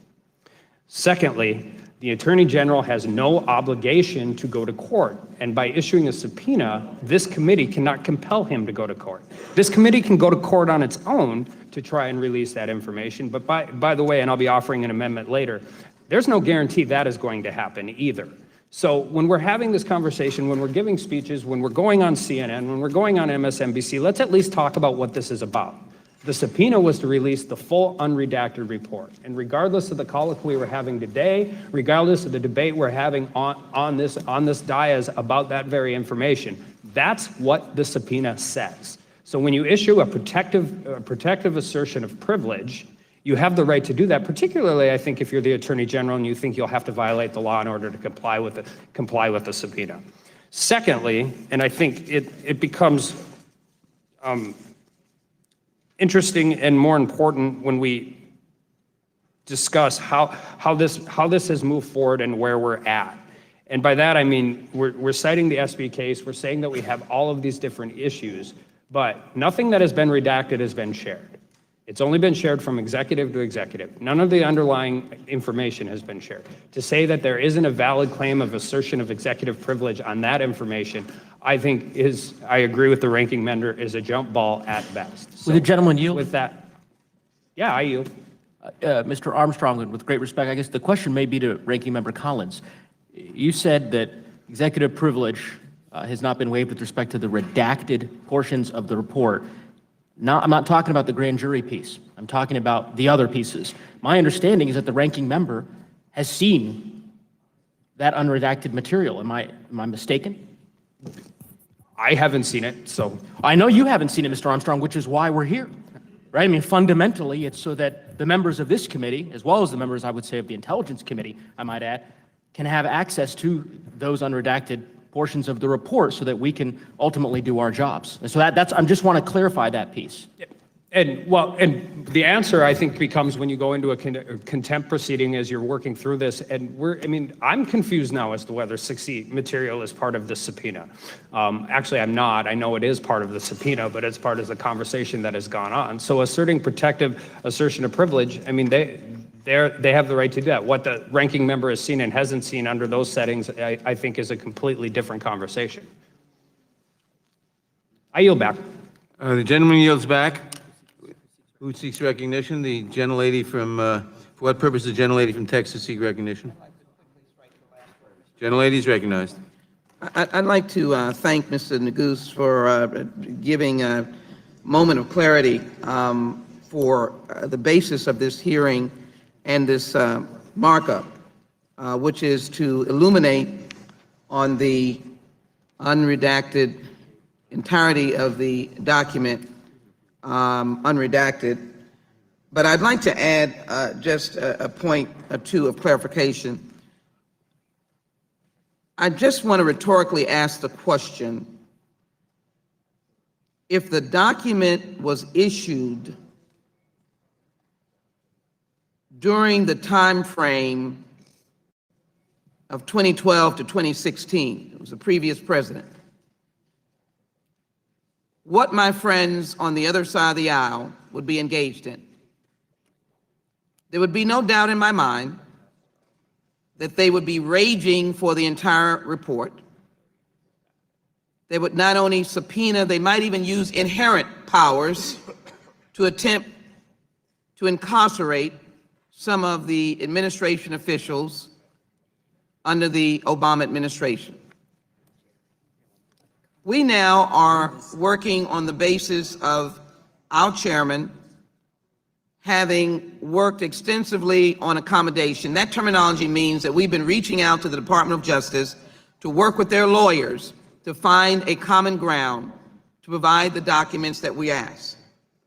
To clarify the gentleman, Mr. Armstrong's point, we understand the law over here. We understand that the 6E materials are materials that deal with matters that will have to be reviewed by the court. We don't intend to utilize materials randomly. And so we've asked the Attorney General to come to court with us. Of course, these documents are important because they go to the full understanding of the American people. We know that many of those documents may be held in a classified or confidential manner. We would intend to do that if that was necessary by the court. So to act as if you are confused, the resolution speaks for itself. The unredacted document in its entirety, the supporting materials, documents that Mr. Mueller utilized, and appropriate 6E as dictated by a court proceeding, which we would go and hope would move expeditiously.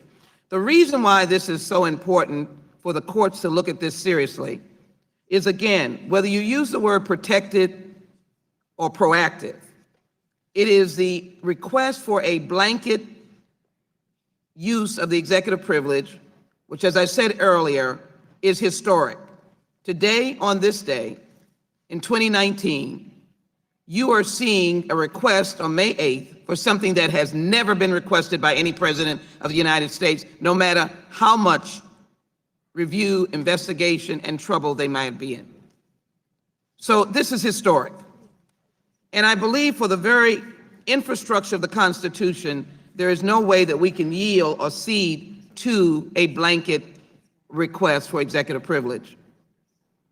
And I asked a rhetorical question as to what my friends would have done if this same document had come out between 2012 and 2016, and what the American people would have asked us to do. And so I believe we should move on the resolution, the underlying resolution, because we have seen actions that have never been utilized. We have sought an accommodation. We've received letters on May 8th today, both the letter to us indicating that we had breached the accommodation, and the breach came from the Attorney General, not from this committee. We were still negotiating late into the night. That should be very clear. And as well, the seeking of a proactive, protective assertion of the executive privilege. I would offer to say to you, an executive privilege that has been waived. Let's get on with our work in finding out the truth, and let's clarify what Mr. Nadler is asking for. I think he's been very clear, and I certainly think he has been measured in his attempt to work through this with the Attorney General. And I would hope that we would rise to support the resolution, of which I support. I yield back. Gentlelady yields back. For what purpose does the gentleman from Colorado seek recognition? Move to strike the last word. Gentleman is recognized. I yield my, as such time as the gentleman from Georgia desires. Thank you, and I appreciate the gentleman yielding.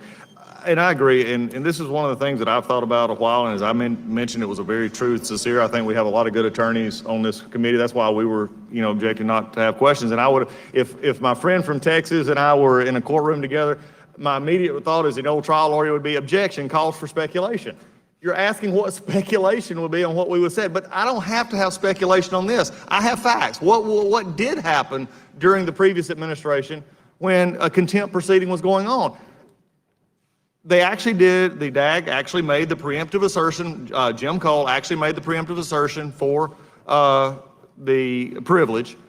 My friends across the aisle actually disagreed with this, didn't want it to happen, in fact, walked out, made a big production saying it was all political and they should have never held Eric Holder in contempt. The interesting part is, and I go back to this, that will actually be repeated and repeated and repeated, is that was over 400 days. We're still under, even at the generous 2 months level here.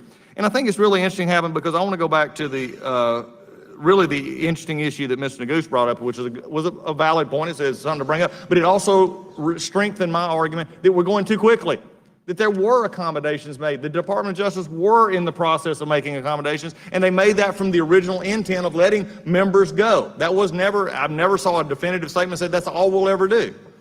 Okay, and I did go see it. That was public record. I did go see it. The chairman has not gone and seen it. Would the gentleman yield? I will.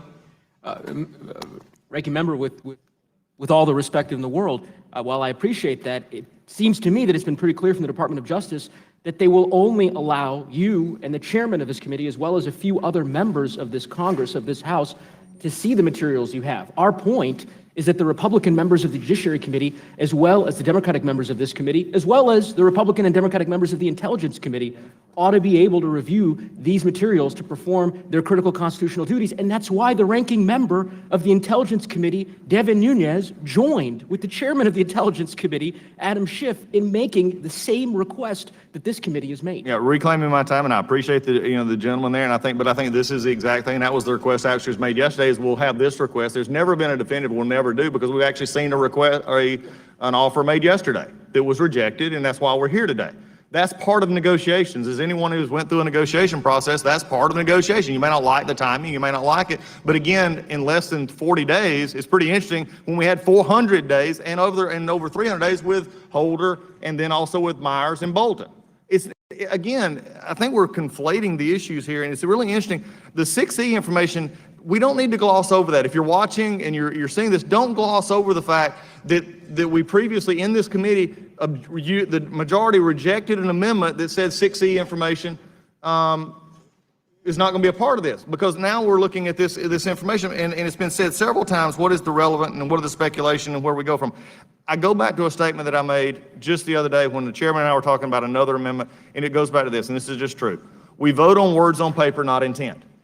We vote on words on paper, and what words on paper say matter, and intent is one that it may intend that we don't ask for this. We may intend that we don't want to do this, but that's not what we vote on in this Congress. Would the gentleman yield? I'll yield to the gentlelady.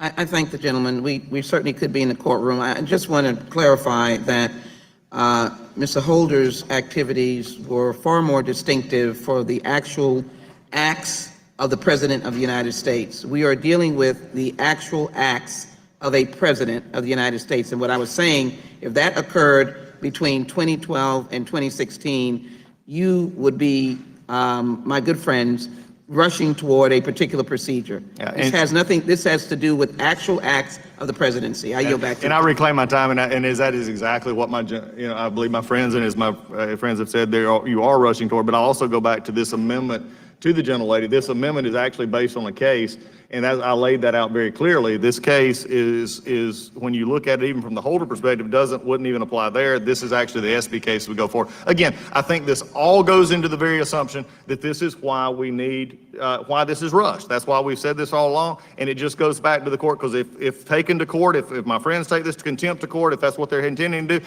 they're going to look at the record that was laid, and right now that record and cupboard is bare. With that, I yield back to the gentleman from Colorado. And I yield Mr. back. Chairman. Colorado has the time. I yield back. Gentleman yields back. For what purposes the gentleman from, the gentlelady from, for what purposes the gentlelady from Texas seek recognition? Mr. Chairman, I move to strike the last word. Gentlelady's recognized. I think it's so important for us to come back to why we're here and to understand why there's so many efforts to prevent us from getting to the full truth. Let's remember what we all know. We all know that Russia, a foreign adversary, attacked our country, and they did that by meddling in our elections. We know that a campaign, the president's campaign, knew about that attack. We know that they welcomed that attack. We know that they tried to prevent others from knowing about that attack. We know that they made false statements about the attack. And after everyone knew, the president then tried to obstruct the investigation about that attack. And the other thing that we know, and this is what we have to remember as Americans, they are still at it. They were wildly successful in trying to get inside of our elections, wildly successful.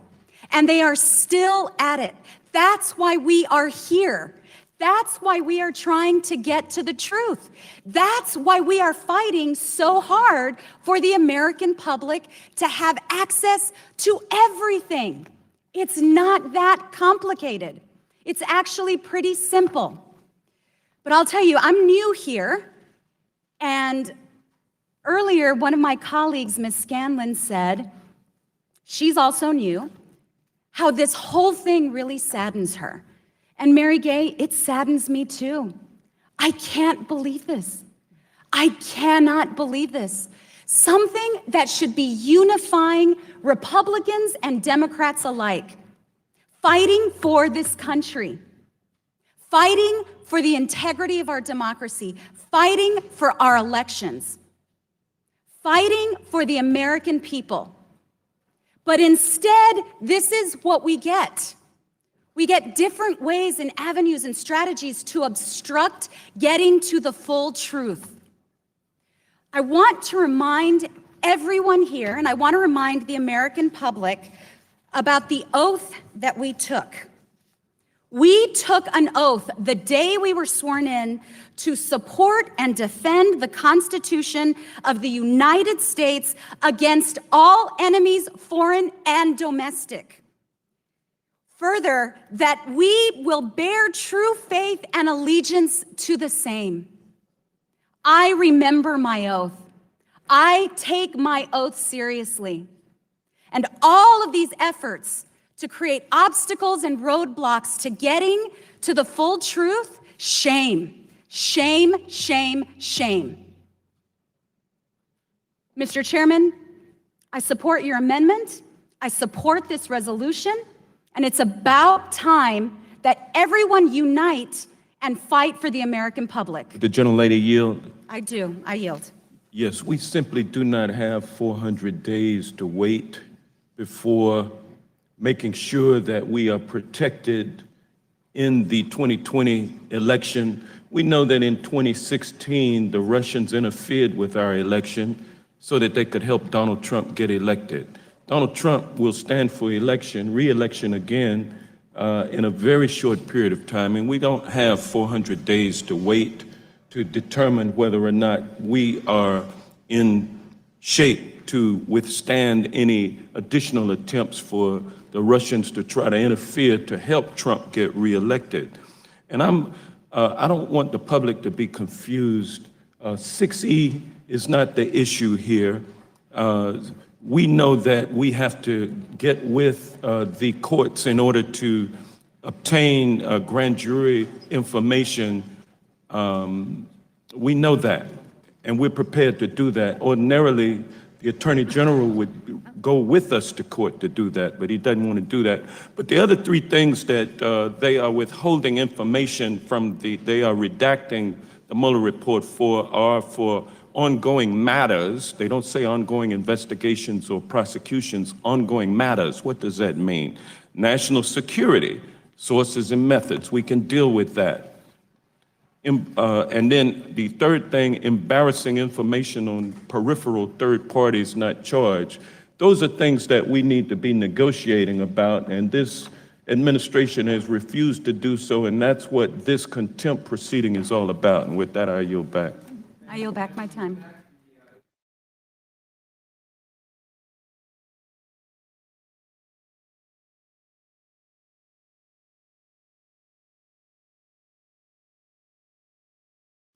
Mr. Nadler? Mr. Nadler votes aye. Ms. Lofgren? Ms. Lofgren votes aye. Ms. Jackson Lee? Ms. Jackson Lee votes aye. Mr. Cohen? Mr. Johnson of Georgia? Mr. Johnson of Georgia votes aye. Mr. Deutsch? Mr. Deutsch votes aye. Ms. Bass? Mr. Richmond? Mr. Jeffries? Mr. Cicilline? Mr. Swalwell? Mr. Swalwell votes aye. Mr. Liu? Mr. Liu votes aye. Mr. Raskin? Mr. Raskin votes aye. Ms. Jayapal? Ms. Demings? Ms. Demings votes aye. Mr. Correa? Mr. Correa votes aye. Ms. Scanlon? Ms. Scanlon votes aye. Ms. Garcia? Aye. Ms. Garcia votes aye. Mr. Neguse? Mr. Neguse votes aye. Ms. McBath? Ms. McBath votes aye. Mr. Stanton? Aye. Mr. Stanton votes aye. Ms. Dean? Aye. Ms. Dean votes aye. Ms. Mucarsel-Powell? Ms. Mucarsel-Powell votes aye. Ms. Escobar? Aye. Ms. Escobar votes aye. Mr. Collins? Mr. Collins votes no. Mr. Sensenbrenner? Mr. Shabbat? Mr. Shabbat votes no. Mr. Gomer? Mr. Jordan? Mr. Jordan votes no. Mr. Buck? Mr. Buck votes no. Mr. Ratcliffe? Mr. Ratcliffe votes no. Ms. Roby? Mr. Gates? Mr. Johnson of Louisiana? Mr. Biggs? Mr. Biggs votes no. Mr. McClintock? Mr. McClintock votes no. Ms. Lesko? Mr. Roshenthaler? Mr. Roshenthaler votes no. Mr. Klein? Mr. Klein votes no. Mr. Armstrong? Mr. Armstrong votes no. Mr. Stube? Mr. Stube votes no. Has every member voted who wishes to vote? The gentlelady from Washington? Ms. Jayapal votes aye. The gentleman from Tennessee? Mr. Cohen votes aye. The gentlelady from Arizona? Ms. Lesko, you are not recorded. Ms. Lesko votes no. Are there any other members of the committee who have not been recorded who wish to be recorded? The clerk will report.